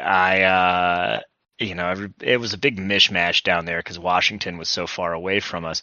But a lot of Dallas Cowboys fans, because it was the heyday of like the Cowboys actually being somewhat relevant, and I picked the Minnesota Vikings, and so my entire sports life is just 1,000. Yeah. Oh God. And then I went to UVA and UVA basketball. You know, they got over the hump once and have not won a single NCAA tournament game since the 2019 championship. So that's me in a nutshell when it comes to my my relationship with sports. Let's hear a little bit about the relationship with your guy. All right. So the dude I have pulled is one of the best examples of what is now I think a mostly dead archetype in Major League Baseball, and that is the big fat guy who hits home runs and doesn't really do much else all that good. So I picked for this segment Vaughn, the hit dog Vaughn. He was with the Boston Red Sox when he came up in 1991, ended his career in 2003 with the New York Mets. The stuff that I remember the most about Vaughn is like the guy's swing, and you'll probably have some memories of this swing as a AL East guy. That swing was so violent. Like he just got up there like he was trying to hit the ball through the pitcher, like he was going to murder someone with the baseball coming off the bat. It's tough to stab with a baseball bat. Like that's not really a thing that works with, like, you can't wield a baseball bat that way, and yet stabbing is very much the sense that you kind of got from it. I encourage anyone listening, if you don't know or don't clearly remember Vaughn's swing, just go look up like a YouTube comp of some of his career highlights, because I mean, one, kind of amazing that dude was a professional athlete, like at his size, at anything other than like a lineman in the NFL. He was a huge, giant guy. But I mean, that the swing, the only other swing I've seen that kind of like harkened back to the violence of that swing would be Prince Fielder. And he swung so hard that he almost exploded his head off. So I was thinking of both of the fielders and I looked this up just in this moment out of curiosity. The two fielders, Cecil and Prince, despite their last name, both around -20 defensive WAR on their career. that's. I didn't even. If we're talking about big guys that can't do anything but hit a ball, I love Mo Vaughn. Fielders, some do for the two of them real quick, and now back to Mo Vaughn. Yeah, sure, yeah. And I mean, like, Mo Vaughn, he was, Prince Fielder was notable because he was like the only, or he was like the last big fat guy we had who hit home runs. Like, he was really like the last one of those that had any sort of like major relevance to the sport. I mean, That's what I would say real quick. We do have, there have been the vocal box. There are some big meatheads still out there, but no one that is as relevant, just like you're saying, as Mo Vaughn. Mo Vaughn won an MVP. Yeah, yeah, he did. That's insane to think about because his year wasn't even like that good looking at. I mean, like, it was a very good year, but it wasn't like a crazy year. And then he had 2 other top 5 finishes. Again, like, Prince Fielder was the last guy we had like this, where, you were a major contender for league-wide awards as a big fat doofus who didn't do anything but hit the ball a bazillion feet. Now, some other stuff that I think really puts Mo Vaughn over the top. He was featured in a Pizza Hut promotion in the mid-90s that I remember very fondly, where you could order a pizza and it would come with like do you remember those like bats that were like, they had like a plastic core and like a foam on the outside of them? I guess ostensibly to make them safe, and they were just like functionally rocks that you could hit your siblings with. Yeah, so you could get one of those if you ordered like whatever special pizza. And it was like him, Ken Griffey Jr., I think maybe Fred McGriff was one of them, and then like you also got like a baseball that had like a pitcher's name on it, like Greg Maddux or Randy Johnson or something like that. And Mo Vaughn was culturally relevant enough to like be in that list, the Pizza Hut promotion. And I'm glad you elaborate on the Pizza Hut promotion, because at first I did just think, if I read enough books, I get a personal pan pizza delivered from Mo Vaughn. That's where my mind originally went. No, what you do is you order the right kind of pizza while you bug your grandma enough, and you get a baseball bat that you can use to give your sister a concussion. Is what you got. And maybe my favorite thing that Mo Vaughn ever did in his career, and I think probably the best thing that any baseball player can do in their career is steal money from the New York Mets. That's one of my absolute favorite things that any athlete ever does. Sign a huge contract with the Mets, immediately suffer functionally career-ending injuries, play a couple of pretty bad seasons with them, and then retire with like 6 years left on your contract. And Mo Vaughn, one of the pioneers in doing that. I think he might have been a contemporary with Bobby Bonilla, if I remember right. Right, he retired. Mo Vaughn retired in 2003 after like a series of, I think if I remember right, it was knee and back issues with him, which, I mean, makes sense. Big fat guy swinging that hard, you're gonna eventually really like damage yourself doing that. And yeah, he just couldn't keep it together. But that's one of the things that I always find endearing about a guy. Something happens and you're just kind of like never the same, but everybody kind of has to hope for you anyway. That's also, I just think, kind of like, I mean, that is the natural endpoint for so many of these big slugging dudes. Like, there is something beautiful to the fact that it is a body that has a time limit. Like, it has an expiration date. You only get to be that for so long because there is an amount of wear on a body that large doing the things that only it's able to do because of that muscle mass, but it's still, diminishing returns at a certain point. And I mean, that's how it's kind of got to end for a Mo Vaughn. You can't go out gracefully. Right, yeah. I mean, so, it's like, we were talking in the fantasy baseball chat about, one of my childhood heroes, Ryan Sandberg, right? The thing that was like amazing about him was how consistent he was for so long. Like his swing was simple and his power was easy and his defense was slick, but not like, he had tons of range, but like not in the way where you're constantly hitting the ground all the time and tearing yourself to pieces. And like that kind of player, you put together a Hall of Fame career off of just being like, very good for a long time, not like the insane sort of peaks, but a guy like Vaughn, I mean, like, it always seems like you get like 6 really insane years at best, and then just everything kind of falls to pieces. Something very poetic about that. Yeah, when you're watching a guy like Vaughn, you've only got so long. And you're right that we don't have that many of them still to watch at this point. I think you've correctly identified that they've fallen out of the cultural mainstream, but I think that means it's all the better of a time to remember them. And so, Andrew, I really appreciate this nomination to the Hall of Guy with Vaughn, and appreciate your contribution here. Yeah, hey, absolutely. Always happy to remember guys.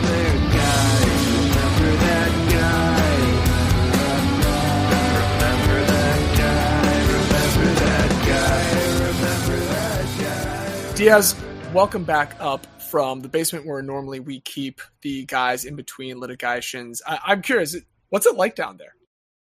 Well, as you can imagine, we've been doing this 200 episodes. There is a lot of people down there. I don't know if you knew this. Maybe this is something we need to talk to the union rep about. There are no showers down there. So it's very stinky right now. Okay. Very, very stinky. But, that aside, spirits are pretty high. They still think they have a shot, which, is pretty sad for most of them because, I think... I mean, we have set up a system where that's kind of cruel that we have created a world in which they can keep that belief alive. It wouldn't be purgatory if that belief wasn't still there, right? Like, it needs to... No, I'm actually pretty sure that the definition of purgatory is like there is no belief for anything beyond that. Well, that's the first circle of hell. I'm mixing the first circle of hell up with purgatory. Classic. Right. I was just going to say, we were talking about the intricacies of Catholicism versus Episcopalian versus Protestant, and how not versed I am in all of those. So, you could say whatever, and I would pretty much believe it. This is all just from Dante Alighieri's fan fiction, which I presume is not what you've been reading. How are you passing the time down there in the basement? No, well, it was good. And, there's one guy who was he was knocking on the window outside of it that really got my attention because, there was recent events in preseason football that happened. There was a field goal that was kicked by a person by the name of Cam Little. He nailed it 70 yards, which, if it were an official game, would be the longest kick in the history of American football. But personally, I'm very much a preseason doesn't count person. So it was another guy knocking on the window just outside. I think at some point we're going to have to give him some serious consideration for induction into the Hall because the record holder for the longest field goal ever made in a regulation gridiron American football game is a man by the name of Ove Johansson. I have not heard the full story. I've heard the name passed around this week. Real quick, because I don't want to lose the thought, I just want to say, largely you're right about preseason football. With that caveat, there was nowhere that it is more real than the fucking special teams contributors from a preseason game desperately trying to become special teams contributors in the regular season. Of any preseason play, this is real to me. The 70-yard field goal is the record to me. No, of course. Yeah, they have something to play for, and, I'm not going to take that away from Cam Little. And also, let's be real, that thing had about 3 yards more on it that it still would have been good. I have to assume if he makes the team, if he hangs around enough years, he will eventually set the NFL record, if not the regulation football record. But again, to get back to it, Ove Johansson has the record for the longest field goal ever made. And it wasn't 70 yards, but it was an incredibly nice 69 yards. that Ove Johansson booted the ball while playing for Abilene Christian. In his first year of being a kicker, he was an All-American soccer player at evident national power of the 70s, Davis and Elkins College. Wikipedia claims, at least, that they were a national powerhouse. The kick was made at the 1976 homecoming game for Abilene Christian. They're going against East Texas State at Shotwell Stadium, which, like, it sounds like the name of a place where a 69-yard field goal should be shot very nicely through the uprights. It set the record, and you would think, oh, this guy had a fucking boot. He had to have gone on to have an incredibly successful NFL career thereafter. He did not. 1976 was his only year of playing college football. He injured his knee in the bowl game that year. Did get to go to the NFL. Did get to become a Philadelphia Eagles legend for the 1977 season. But he went 1 of 4 on field goals and 1 of 3 on extra points. Obviously, you're not going to be able to hang around very long with those kind of numbers. But in spite of that being the case, only playing 2 games, he did play 2 games, which made him the first Swedish-born player in the history of the NFL. He has 2 records, one of them a lot nicer than the other. Just incredible. And it baffles me that we've been doing this for, again, 200 episodes, nearly 4 years, and we never discovered that the longest field goal ever made in the history of North American football was 69 yards. I don't know how it eluded us. 69 yards by the Swedish punter from Abilene Christian at their homecoming, who went on to become like a 2-game Philadelphia Eagle. It is a word cloud of just the like auto transcripts of what we've been talking about this whole time come to life. Hey folks, real quick, before I go any further, I need to acknowledge I'm a filthy liar. I told you we would have Diaz and Xavier here on the back half. Due to some unfortunate circumstances, is just going to be Diaz and I. Xavier is fine. Everything is well. Just happens sometimes. Should point out, it literally has not happened a single time until this week, which is incredibly funny. It is an excellent bit by Xavier, and we have no choice but to stand. And we have no choice but to go on. Diaz, I got a question for you. Oh, I'm ready. If, like, seeing really well is being eagle-eyed, is hearing really well being bat-eared or dolphin-eared? I tried to pick the 2 that have echolocation. I feel like we need to default to bat just for like being above water purposes. Okay.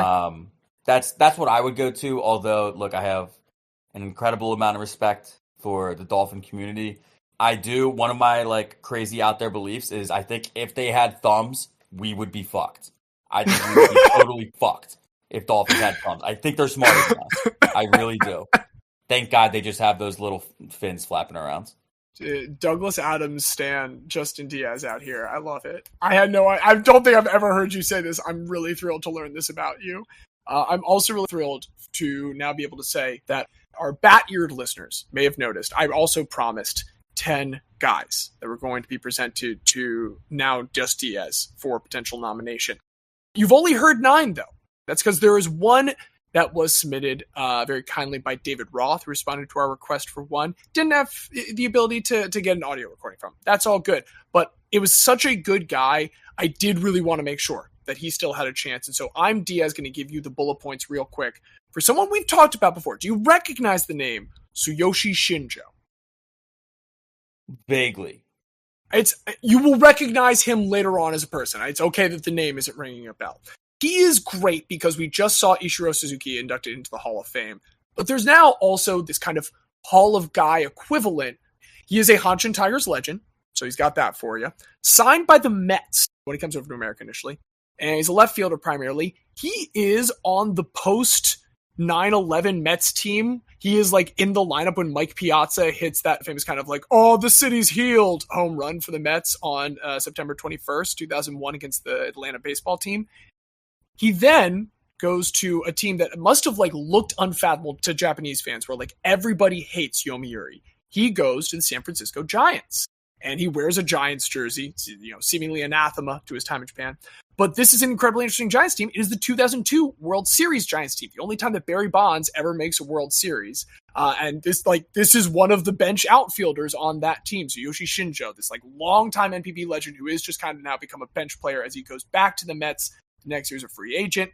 And then he goes back to Japan after this, and he goes to the Nippon Ham Fighters and just kind of completes his transformation back into a Japanese baseball hero. He's part of the 2006 championship with them.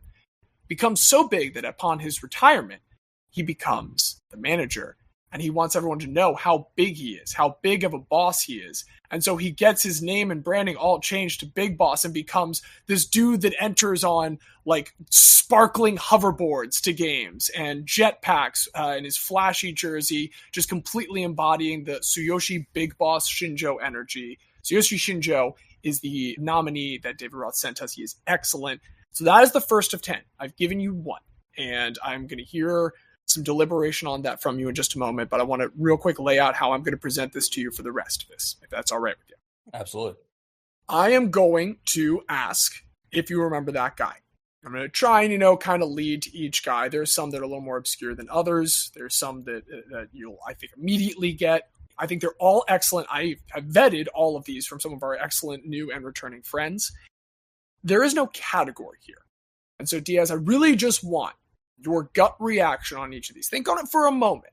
I can give you some bullet points if you need it, but just from your heart, are these truly guys? Do they belong in the Hall? We'll go through all of them. We are trying to create the biggest Hall of Guy class ever. I don't want to tell you the record right now. I think I've texted it at some point in the chat, but I'm sure you've forgotten by this point, and that's A-okay. I don't want you to know what we're shooting for. I want you to come to this with an open mind. I don't want this to necessarily be a rubber stamp. I want you to believe in each of these guys. Are you ready? I am ready. Should I start with Tsuyoshi? I think let's begin with Tsuyoshi Shinjo. Yeah, so Tsuyoshi Shinjo. First of all, I love that he is one of my Hanshin Tigers. That's very important to me. And it is also the Rod Smart of it all that really speaks to me. Rod Smart, of course, he hate me of the XFL. Then just back to being Rod Smart when he tried to go into the NFL. I love it. It's the he hate me. I was gonna say Ocho Cinco, but Ocho Cinco is too 2G as we've been over before in this podcast. Hate him. Very good. Right, but yeah, hate him. He hate me. But yeah, he hate me works very nicely with that. Anybody who embraces the spectacle of sport, I am a big fan of, especially if the accomplishments of their career, if not their contemporaries, are not worthy of the spectacle. But it is still a spectacle nonetheless. So I will say for this first one, Tsuyoshi is a guy.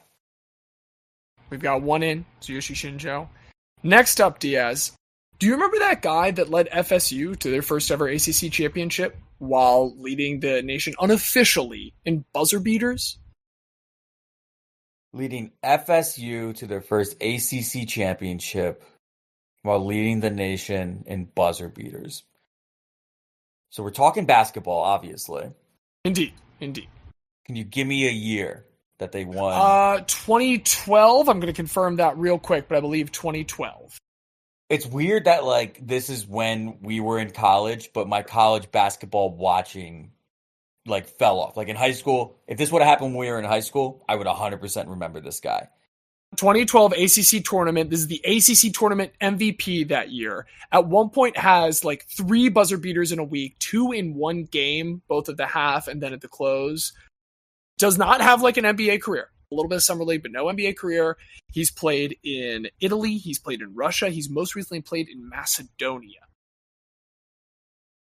So I'm not going to get a name, but I'm trying to envision the archetype in my head. I'm imagining a scoring guard who didn't have the size for it to translate to the NBA. Am I on the right path?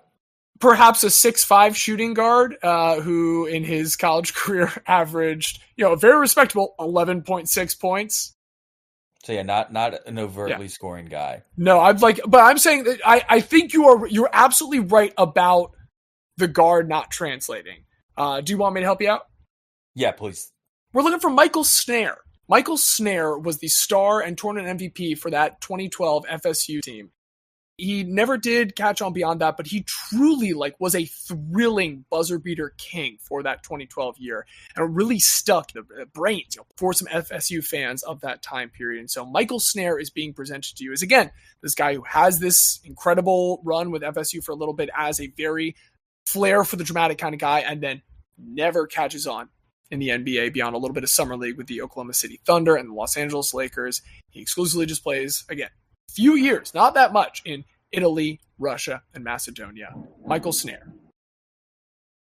So what jumps out to me as I peruse the Wikipedia is we have this guy who hits all these buzzer beaters, but he still makes the all-defensive team in that same year that he hits all the buzzer beaters and gets the MVP. That tells me that he was not necessarily a guy that was seeking the moment, but the moment seeked him. Sometimes, the ball finds you. You need to be ready in that moment. And it seems like quite a few different times he was ready. This is an archetype of why we love college basketball. He's a guy whose name is not remembered by probably anybody outside of Tallahassee. That's where Florida State is, I think. Yeah. Gainesville is Florida. Tallahassee is Florida State. Nobody outside of Tallahassee is really going to remember this guy. But to be the first one to deliver an ACC championship, hitting the big shots while it not necessarily being his forte to be a scorer, I love this archetype. So I'm gonna absolutely say Michael Snaer is a guy. Okay. Michael Snaer is a guy. But I ask you, Diaz, do you remember that guy who caught the last out of the 1996 World Series? This is one I was hoping Xavier would be here for. Oh, okay. So 96 is the Yankees. 96 is the Yankees.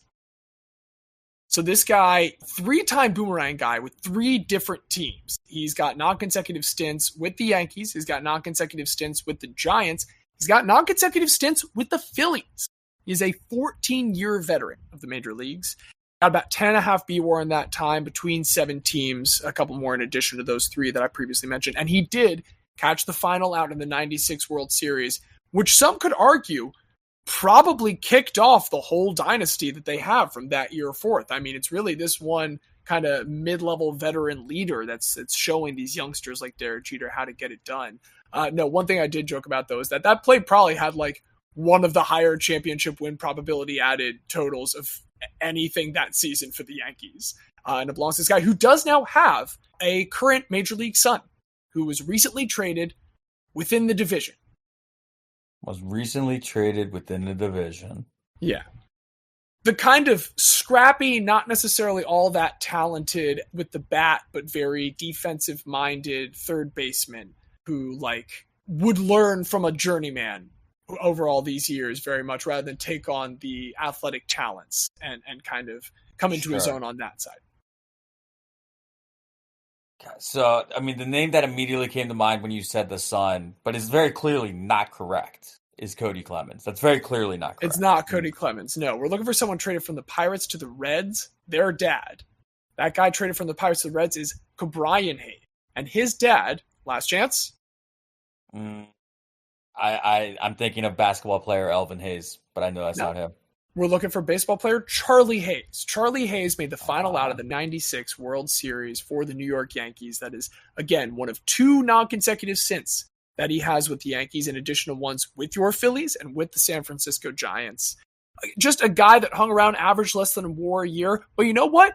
Was an overall positive contributor to the world of baseball during his time, and also to a New York fan now, as someone that was very instrumental in early sports memory for that guy. As he becomes a parent, he is thinking of Charlie Hayes because who's going to be the first kind of person that latches on for their kid? Just to give a little bit more. I'm trying to keep the people that nominated them relatively anonymous, but I want to give you a little bit of their pitch. Charlie Hayes. I mean, I like the callback to Boomerang, guys, a concept that's near and dear to us. Here's where my Philadelphian perhaps becomes a bit of a detriment, because when you said Hayes and you said Phillies, I did think of Vaughn Hayes, who was a standout defensive outfielder for the 80. He might not have been on the 1980 Phillies, but in that early 80s era when they were so competitive, he was like just a great defensive outfielder. And the fact that Charlie is not Vaughn might be a bit of a demerit to him. It might be just a little bit in my biased Philadelphia mind. I think what I want to say for now with Charlie is I want to table him. Because to your point, I don't want it to be a straight rubber stamp for everybody. I like the idea of a Charlie Hayes, but I need to see what he's up against. Because the line has to be drawn somewhere, right? Like it can't, if it's a rubber stamp, it has to be somewhere. For sure. He might be the line, but I'm not sure yet. Okay, we can revisit Charlie Hayes. Charlie Hayes is going on the side for now, but that brings us to the next guy. I kind of wonder if you're going to be able to remember this guy. He was Carolina's leading receiver before Steve Smith. He has the record longest touchdown catch still in Super Bowl history. He caught it from Jake Delhomme in Super Bowl 38. And he was huge for our nominee in a win against Philadelphia that year. It was a nominee who was a fan of the team that I think you realize he played for and lived in your region at that time. And it was a very important win to them. And it was like a very touching story for me to hear. And I, again, was hoping he might have a more sympathetic ear alongside yours to consider him. But that is the guy that I have here. Do you remember that guy? Well, we're talking Muhsin Muhammad, right? We are talking Moose. Oh. You do remember that guy? Muhsin Muhammad, first of all, just because of the name, one of the greatest names for an NFL receiver, I think, in the history. And, while he was instrumental to beating the Eagles en route to that Super Bowl, he was like, there's certain guys through the history of like my fandom that were linked to Philadelphia like every year. And like it just never manifested. So like in basketball, I swear for like 5 consecutive off seasons, it was like, the Sixers should just trade Andre Iguodala for Monte Ellis. Monte Ellis would be great here. Monte Ellis is like one of the biggest theoretical Sixers of all time. For football, Muhsin Muhammad was like almost every year when I would boot up Madden, like the first thing I would do is trade James Thrash in a second-round pick for Muhsin Muhammad. And now Donovan McNabb has a top target to throw to. I would win multiple Super Bowls. And the Eagles too would have if it were not for the lack of acquiring Muhsin Muhammad. I fucking love Moose. Moose. I said no rubber stamps. As soon as I started getting the gears, I was like, dude, Moose is a fucking guy. Moose is in. I agreed, and I'm glad we went with this. I was worried that you were going to say, like, no, that loss was too painful, because, like, in particular, the way they described getting to go into their, like, southeastern Pennsylvania school on Monday morning in a Carolina Panthers shirt and just have no one say anything to them. Like, no one be able to raise a single word because, yeah, fucking did it. It was a delightful story, so I'm glad we have gone on them. Hey, man. Do you remember do you remember that guy that's on one of the 2 best baseball cards ever? A 1986 Expos card that has one of the greatest baseball names of all time over top, like just a glasses dude, afro coming out the batting helmet. Do you remember that guy? 86 Expos. Yeah, I mean, so if we're talking one of the 2 greatest, obviously fuckface. Yeah, it's not the Billy Ripken card. It's the other one that I have, like, directly next to my desk. It's not going to come to me, but if you say it, it might. How about Razor Shines? Oh, that's a great name. I almost don't need to hear anything else. Well, so Razor Shines did have an appearance with the Expos in '86. He's in the Expos system for a long time. And the thing is, Razor Shines doesn't have a really long major league career. But what Razor Shines does have, because he's in the Expos system for so long, is a really long Indianapolis AAA career. And for certain people in Indianapolis growing up, there was the ability to, like, do those school reading contests to get season tickets to that Indianapolis AAA team. I don't want to say the name of the team. It's the same one as Cleveland back in the day.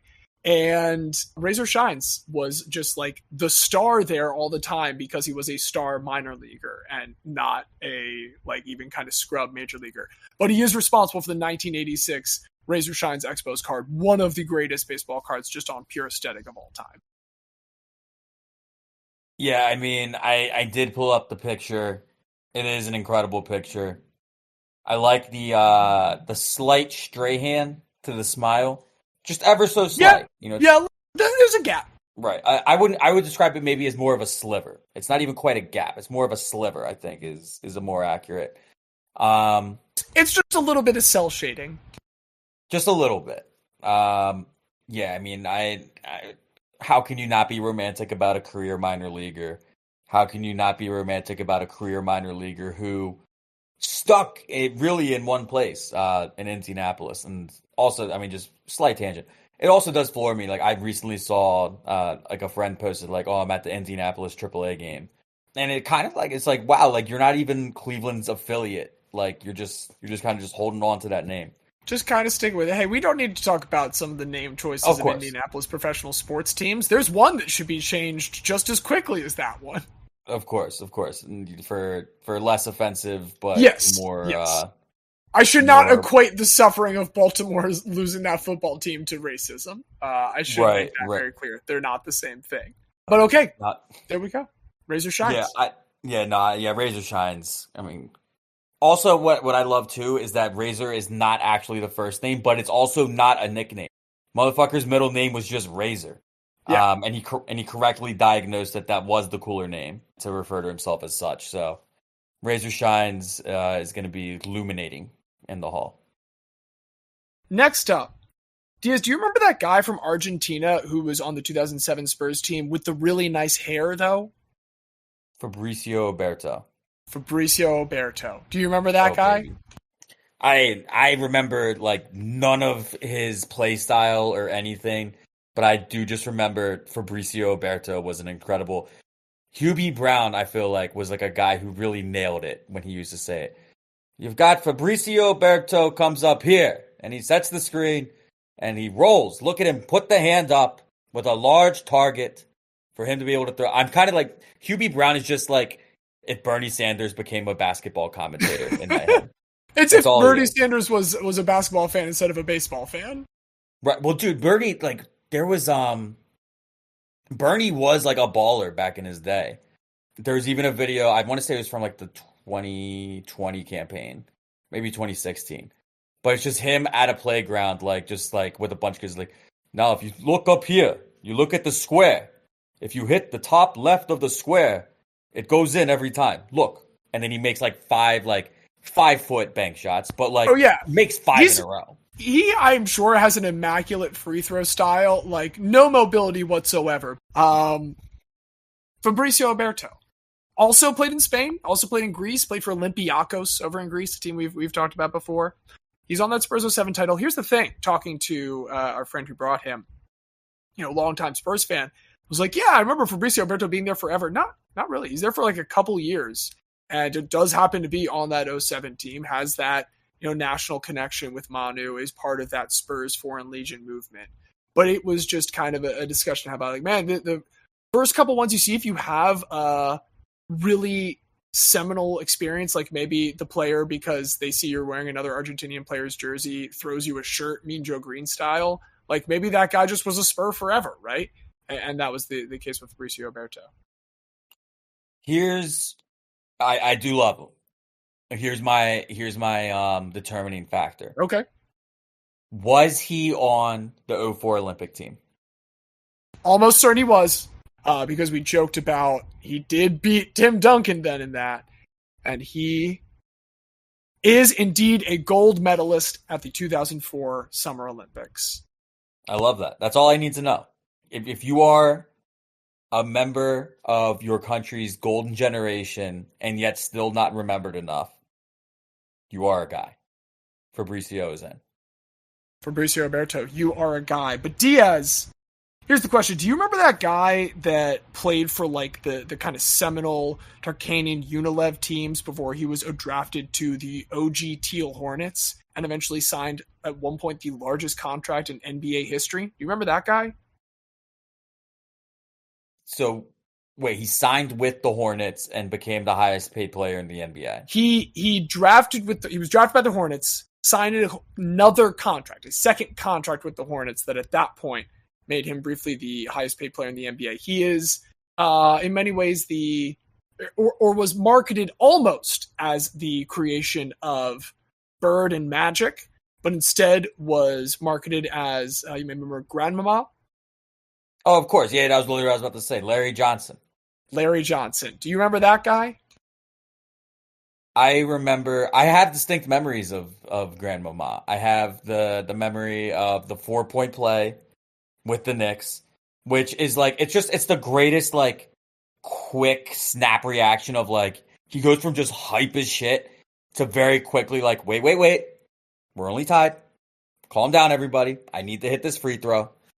And of course he nailed it. And that was kind of like people always took this as an insult when I said it when Zion was coming up, but I was like, oh dude, he's modern Larry Johnson. That was my exact thought when I was speaking with our guest about this. Right. And like it's now like enough time has gone by that it is now an insult to Larry Johnson to compare Zion to him. I truly think it is. The other person I compared him to was Bobby Bonilla, because it was the idea of like these guys who a notable thing about both of them is their contract, and it's kind of seen as like that was the biggest contract at the time. But if you really kind of trace the arc up until the signing of the contract, you get it. Like, you can understand why people saw that. Right, yeah. No, he and, of course, Muggsy Bogues leading the Hornets to their first playoff appearance. He's a very big natural in teal. He looks great in an old Hornets jersey. Right, no, that jersey looks awesome. Dude, yeah, him and fucking... That sneakily... One of my favorite teams to play with on the original NBA Jam was you had Grandmama and you had Alonzo Mourning right next to him. And with those Which is funny because they fucking hated each other. I didn't know. I did not know the rivalry. They could not work out together, and so Charlotte traded both of them. That's incredible. Because, I mean, like, especially for, like, mid-90s ball, like, I can't think of a better front court pairing. You have Alonzo Mourning as the perfect rim protector, and you have Larry Johnson as the force of nature who's going to just score by any means necessary. And I mean, those two worked great in NBA Jam. It was the one, if you were going for a dunks and blocks build, and you kind of wanted to like not really care about the three-pointer, you couldn't do better than those two. I loved playing with those two. Yeah, I mean, I have video game memories. I have real basketball memories of Grandmama. And I do think, like, while he was very good, I want to say he was like a 5-time All-Star, I want to say, maybe 4 or 5. But he's not too good to Guy. And, it's also one of my favorite things with guys is when we have the what if, what if he and Alonzo Mourning were able to settle their differences and just commit to, like, hey, we are the cornerstones of the Charlotte franchise. I mean, like, especially in the post-Jordan era, they would have been right there with anybody. Absolutely. No, it's excellent point. No, so, I mean, all this to say, Larry Johnson is a fucking guy.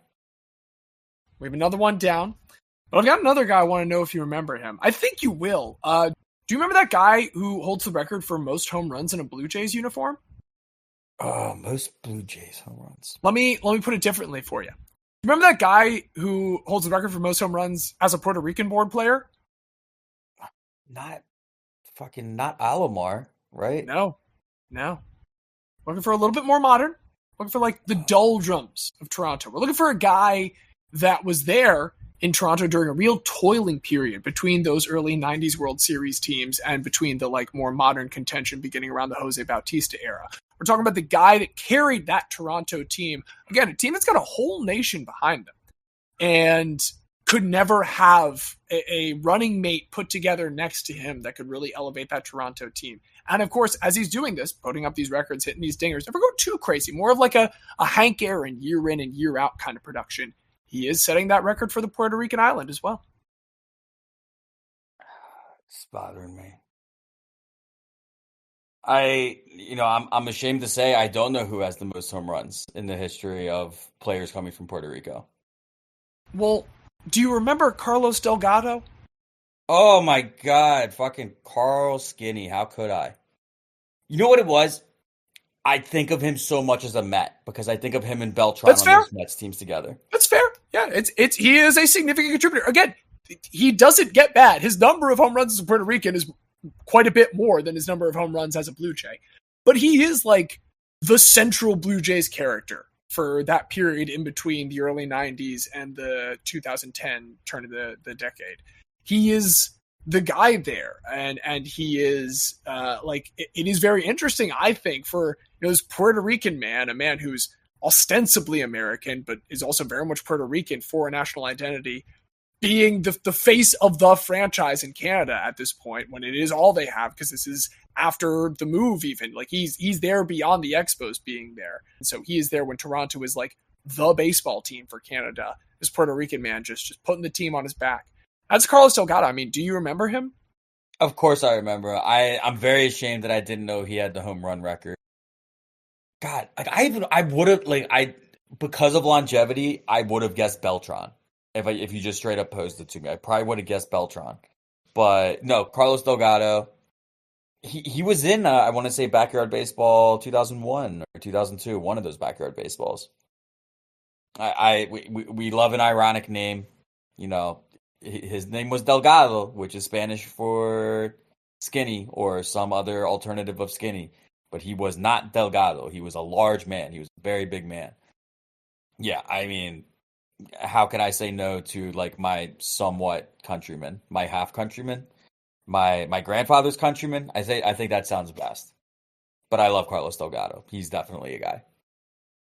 Just want to say for the record, Backyard Baseball 2003. I did feel like, just for editorial oversight, we need to look that up. So I got that for you. Backyard Baseball 2003. Carlos Delgado. He's in that game, and now he's in the Hall of Guy. We're getting towards the end here, but I still have a couple more people I want to see whether or not you remember.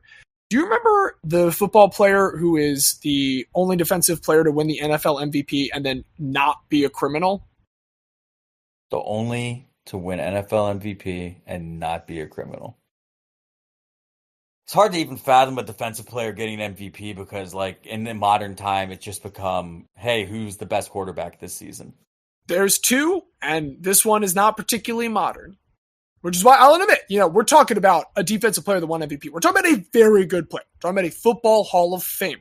We're talking about him from a bygone era. We're talking about one that maybe doesn't necessarily get his flowers. We're talking about one that has an incredible post-playing career as well. Goes on to join the state Supreme Court in the state in which he played. He's the first football player to ever complete a marathon. That's something for you, Diaz. Oh, wow. And again, he is the first.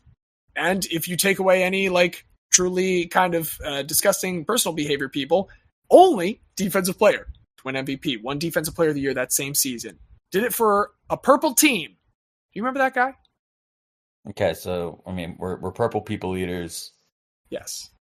We're not the guy that ran the wrong way with the ball. That was Jim Marshall, I think was his name.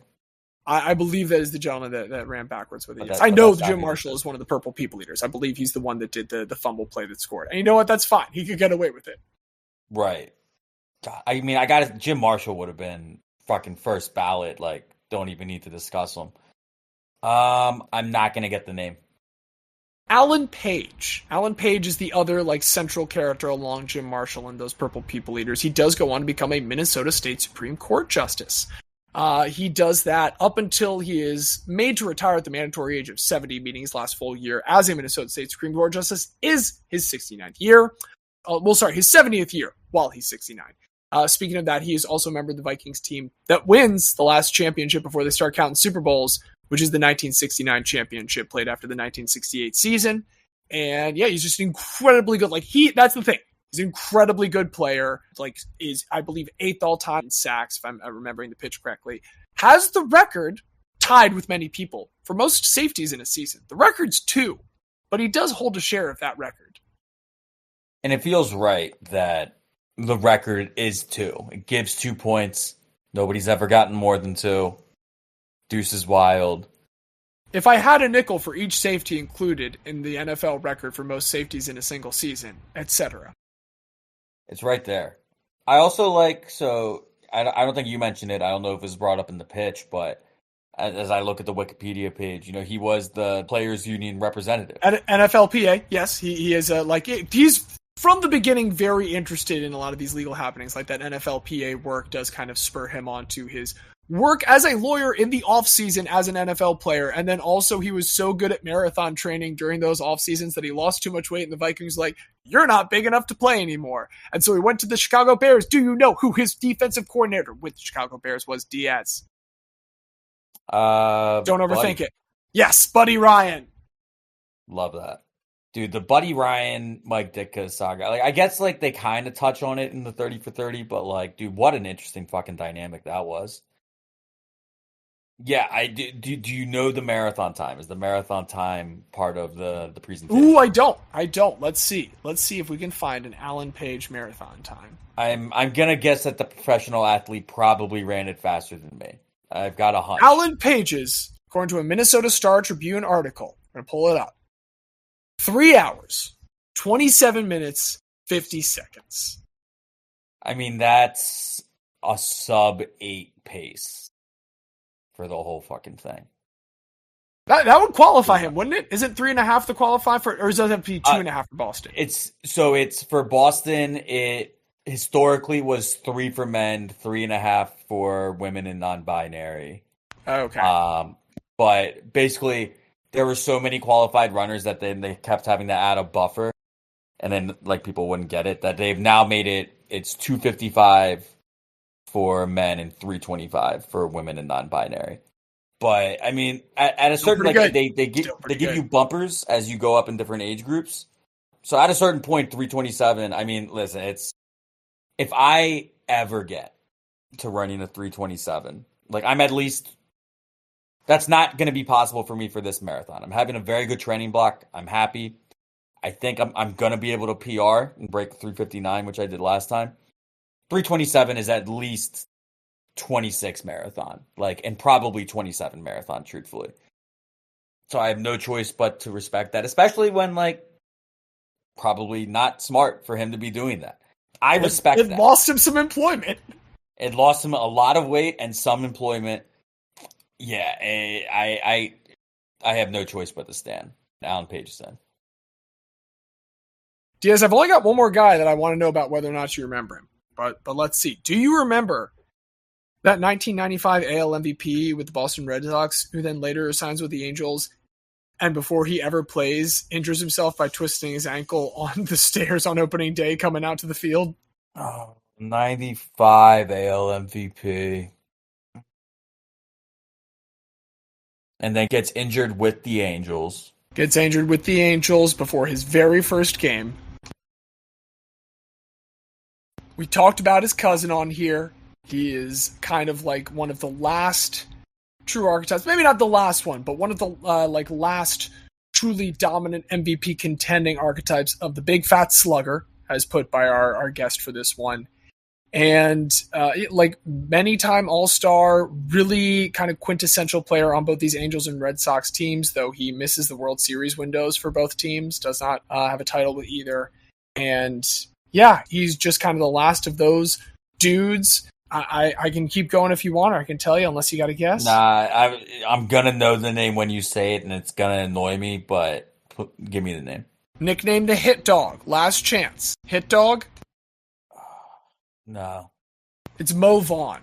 My God, of course. 1995 MVP Mo Vaughn. Mo Vaughn, second to last person to wear the number 42 regularly in MLB, Mo Vaughn. He's the other guy that long term is grandfathered in aside from Mariano Rivera. And much like Alan Page with Lawrence Taylor, we can look at him as, of the last couple people to wear 42, the one that isn't a kind of creepy criminal. Dude. The thing with Mariano Rivera is his body has been trying to tell him to fuck off a few different times. Blowing out the knee, shagging fly balls. Did you see, I don't know if he ruptured it, but he injured his Achilles just, making a false step at the Old Timers game for the Yankees? I had not seen that. Wow. It's just when, you know what I'm describing when I say a false step. If you were going to try to go forward, you put your foot behind you and plant. He does that. And just immediately goes down and grabs the Achilles. Seemed to get back up, but yeah, that guy's body is trying to tell him that he should be doing things differently. Mo Vaughn cultivated his body in exactly the way that he needed to be able to mash the absolute hell out of the ball. I believe also was in a backyard baseball game. I want to say the 2001 one. Yes. I think he was Vaughn in. was also in backyard baseball. Oh, I mean, what more needs to be said? Like, I feel like Mo's just in. Yeah, I mean, the other thing we said, you've got your Vogelbachs, your Telez's, your Jake Bergers. Like, you got big dudes now, but they're not winning MVP award. You know, they're not getting talked about the way Mo Vaughn was talked about. Prince Fielder really kind of representing the last of those. Prince Fielder got MVP votes. He did not win an MVP award. Mo Vaughn won an MVP award. This guy, the name I'm about to say, is never going to be an MVP, but I think when his day comes of retirement, he's in this archetype. We're going to have Rowdy Tellez. I said Tellez there. I thought you were about to start making your Hall of Fame pitch for Schwarber. Oh, well, Schwarb's like, he's chunky, not big, is how I would describe it. He's not big enough to be a big guy. He's bigger played guy. in the outfield. He hasn't necessarily done it well, but he has played in the outfield. Dude, doing it better than fucking Nick Castellanos. Oh my God, don't get me started on that. Yeah, no, I obviously, listen, I love Schwarbs. If Middleton lets him go, like, you thought you hated Mike Elias. I do. But I love Mo Vaughn, and it sounds like you also are in agreement with Mo Vaughn. Oh, yeah. No, Mo's in, yes. Okay, then Diaz, we do need to now come back over to our other table. We need to scooch our chairs to where we previously tabled Charlie Hayes. It's tough because, like I said, like, we don't want it to be a rubber stamp. I do like Charlie Hayes. I don't think everyone getting in isn't a rubber stamp. Not talking about it, not going through each one. That's not a rubber stamp. Like, if a bunch of people score 100 on a test, you don't have to curve someone down. So it's funny that this is what's gonna tilt it for me. Terry Mulholland should have had a perfect game, and Charlie Hayes fucked it up because of a throwing error. And that's why Terry Mulholland didn't have a perfect game. Though he did preserve the no-hitter with what is described as a great catch for the last out of the game to preserve the no-hitter. And I kind of like that dichotomy of, like, this could have been a perfect game had you not fucked up, but it wouldn't have been a no-hitter had you not saved it. I don't know if you remember... I'm sorry, cut you off. I don't know if you remember the John Means game. The John Means no-hitter. The John Means game was was very close to a perfect game. There was a dropped strike 3. That's how the only base runner reached it. Pedro Severino fucked up a drop strike 3. And then Pedro Severino caught that runner stealing like 2 pitches later. And so that is why John Means still faced the minimum of 27 batters in his no-hitter, but it was not a perfect game. A minimum with no hits and no walks and no hit batsmen, that's not a perfect game, is pretty amazing. He got a strikeout for it and everything. That's the other, like, I would love for there to be... I wonder if there's ever been a game. This is maybe something we could dive in on StatHead on a future episode. Has there ever been a pitcher who had more strikeouts than outs recorded? So, like, you know, if he went 2 1/3, but he had 8 strikeouts, something like that. I'd be very curious. It's something to look into. But that's not the discussion for now. But one other thing along the lines of perfect game no-hitters preserved by plays and whatnot. I recently remembered and, like, watched for probably about 10 minutes a whole bunch of Dwayne Wise stuff for the Mark Burley perfect game. An incredible catch, and then also when going down that rabbit hole, what got forgotten to time is, like, yes, Mark Burley threw the perfect game. Yes, it was an incredible catch by Dwayne Wise for the first out in the 9th to preserve it. Mark Burley was perfect through 6 in his very next start. That's insane. That's 15 straight innings. 15 straight innings of just perfection. That is more than Harvey Haddock's. It is, yeah, if you go across the 2 games. Just, you know, while we were along the vein of, you know, perfect games and such, I had to bring it up. But because Charlie Hayes ruined the perfect game but preserved the no-hitter, that is, to me, a characteristic and something worthy of being a guy. So Charlie Hayes, it's not a rubber stamp. It is perhaps a silicone stamp, but he is in. Whoa! Xavier! Wait, why is Diaz frozen here all of a sudden? You know, I have come from a higher plane of existence that only happens when you are used to not sleeping for 4 months. I think it's called parent time. And, our good friend Diaz luckily has not had to experience this plane of existence yet.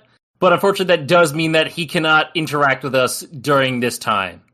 Oh, well, if you're existing in this Dr. Manhattan-like all-seeing time phase, you clearly, I guess, seen the list of 10 guys that he and I talked about. I mean, any thoughts? Yeah, obviously I have to start with LJ. The 4-point play against the Pacers, it's one of the best moments in Knicks history for, the best Knicks team of my lifetime. I guess technically the best Knicks team of my lifetime is the 94 team, but I was literally 1 year old, so I don't know how much I can count that. At least the 99 team, at that point I was 6, so more of a human being. I have to love LJ. LJ's fantastic. Also, big Mo Vaughn fan. He's a Hudson Valley boy, as am I. He did grow up on the other side of the river, the nicer side. For those who don't really know. No, yeah, give me the river lore. Well, it's just that if you're on the side of the Hudson River that is the New York City side, that's like the wealthy, nice part. Because, you have Westchester, you got Yonkers, you got New Rochelle, then you go up to Dutchess County, and you got Fishkill, Peekskill, that is like the wealthier suburbs part of New York City. The side that I grew up on, that's the more rural, farm side, where it's still nice. Don't get me wrong, I'm not going to say that my hometown isn't nice, but it's not the wealthiest part of the Hudson Valley. But also, I did look it up because the village that he was raised in has the world's shortest St. Patrick's Day parade. James, I want you to give me a guess how long the shortest St. Patrick's Day parade in the world is. Is it measured in blocks or feet? It is measured in feet. Give me 420. It is 223 feet. That is almost exactly splitting the difference between 69 and 420. That would be a great 69 and 420. Yeah, so I love the hit dog, big Mo Vaughn fan. And I gotta be honest, a lot of the other ones, obviously I know Muhsin Muhammad, that's essentially Madden of me growing up fame with Muhsin Muhammad. And Charlie Hayes, World Series winner with the Yankees, so do love Charlie Hayes. A lot of the other ones I hadn't heard of, which makes me very happy because I like to learn about people that I didn't know of. One of them being an NFL MVP in Alan Page that I had never heard of. A fellow student of the legal discipline like yourself? And I should have known that because, one, I previously had debated a category of MVPs that people forgot, and so I looked up MVPs from every sport. It's impossible for basketball because anyone who's been an MVP for basketball is a Hall of Fame legend. But for baseball and football, there are a shit ton of MVPs that people have never heard of. So, big Alan Page guy. The fact that he was a Minnesota Supreme Court justice, that's real Byron Whizzer White stuff, just on a lesser level because Byron White was actual Supreme Court justice. I guess I should say Carlos Delgado is fine. It's hard for me to be too excited about Carlos Delgado when, he was a Blue Jay and a Met. He's Puerto Rican, so I like that part about him. Can't super hate on anyone from the island, so I love that. But the one I think was the most interesting that I had never heard of was Razor Shines. Because when I saw this list, I was like, wait, you're telling me there's a person whose name is Razor Shines? And I assumed it was a nickname. It's his middle name. Obviously Anthony is not as interesting, but I know plenty of people who go by their middle names. Middle name is a legitimate thing to go by. And if your middle name is Razor, yeah, you can be Razor Shines. That's fine. And he's also a Penn League legend. For those who do not know, I used to love the Penn League before it died. RIP minor league baseball getting screwed by MLB. But the Penn League, for those who do not know, was a low A minor league that was pretty much all in New York and Pennsylvania. And because of that, I got to see many, many Penn League games. The closest to me was the Hudson Valley Renegades. That was the Tampa Bay Rays affiliate at the time. The Renegades do still exist in High A, and they are now the Yankees affiliate. So have been to many Renegades games. Is that the one that Bill Murray is a partial owner of? I don't know if Bill Murray owns the I don't think so. I can't think of a reason why Bill Murray would own the Renegades. But big Renegades fan. Also the Staten Island Yankees. I also went to a bunch of, since my family visited Cooperstown so often when I was younger, I also went to a couple of, the Oneonta Tigers. Yes, the Oneonta Tigers. That is who I went to many games of. Real quick, Bill Murray has been a part-time owner of the St. Paul Saints, the Charleston River Dogs, the Brockton Sox, the Utica Blue Sox, the Fort Myers Miracle, the Salt Lake Sting, the Catskill Cougars, the Salt Lake City Trappers, and the Hudson Valley Renegades. Love which it. I know because my family has a bobblehead of him. That's great. That gets me off the tangent, but love the Penn League, love all Penn League alumni, love Razor Shines for having the name Razor Shines. That's fantastic. I'm sure Diaz was excited by some Hampshire Tigers representation, the big boss. I hope he had some walkout music that was, Kojima and Metal Gear Solid inspired, if not like licensed from Kojima, because that would be sick as all hell. I just like learning about new guys. Well, Xavier, you will get to, when you listen back to this episode later, as you continue to exist outside of the normal stream of time in parent time, you will have known all of this someday, and will always know it then forever, and I'm starting to confuse myself a little bit, and it doesn't really matter what I'm saying. Do you want to stick around, though, for the last kind of couple bits of the episode? You know it. Well, then, Diaz, I think we have some pretty grand honors to hand out. We do. It's truly an honor to have been a part of this podcast for so long, for us to have reached this Guy-centennial episode, the number 200, the big 200. And with that being the case, James said they didn't want to mention the number that we had to hit. I'm going to guess that if they all got in, we hit the number. And so it is my honor to welcome into the hall the biggest class that we have ever had. It is Tsuyoshi Big Boss Shinjo, Michael Snaer, Charlie Hayes, Muhsin Muhammad, Razor Shines, Fabricio Oberto, Larry Johnson, Carlos Delgado, Alan Page, and Mo Vaughn, all finding their way into our illustrious hall. They are the largest class. Mo Vaughn is helping with that a little bit. But it is a great class, and it is the Guy-centennial class, and they are now all members of the Hall of Guy. They are indeed. The previous record was 7. It was the relitigation where we brought in Mike Leach as well. So 10 does indeed make this a record-breaking class. It has been an honor to bring them in, an honor to do this a few times before this also. And, there's some time to thank people. Love to thank Bagel, Techno, LJ Rader, Sara, Andrew Quintana, Luke Knox, Gord Randall, Kevin McFall, Andrew Abbot, David Roth, producer Craig, all the coders behind him, and our musical director Don Ham, not just for our normal theme music, but for all that excellent music from Elite, which you just heard before. Hey, you can always stream Elite, and you can find that everything else about this show at bit.ly/remember that guy, all one word, all lowercase.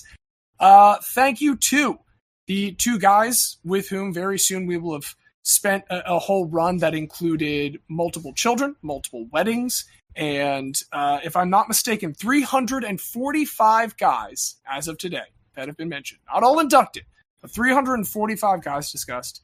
I hope that we get a lot more, so thank you to those 2, and thank you most of all, dear listener, for tuning in for this one. If it's the only one you've ever listened to, if you've listened to many more, if you are planning to listen to many more, all of those are perfectly fine. We appreciate you being here. Anything from you on the way out, Diaz? We are halfway to 690, which is pretty nice. Okay, I see what you... Yep, we're getting there. We're getting there, baby. Fuck, that's cool. Well, I guess we need to make 200 more of these now. Read the Aaron Donald stalking story on The Athletic. It's one of the craziest things I've ever seen. Well, if that's all, then I've been one of your hosts, James. I've been the very special guest, Xavier. This is Orioles enthusiast BT. I've been LJ Rader, CMO of ARPA Make It Sports, also father. I've been Sara. Keep pounding. I've been Andrew. I've been non-racist Argentinian basketball enjoyer Bo Quintana. I've been Luke Knox, your everyday funny man over on Blue Sky. I've been Gord Randall, joining Remember These Guys just to help remember some guys from the north side of the border. I have been longtime listener, now 6-time caller, super fan Kevin McFall. I've been Andrew Abbott, big fat slugger respecter. And I'm Diaz, and as the Toon Army in Newcastle will always say, we don't demand a team that wins. We demand a team that guys.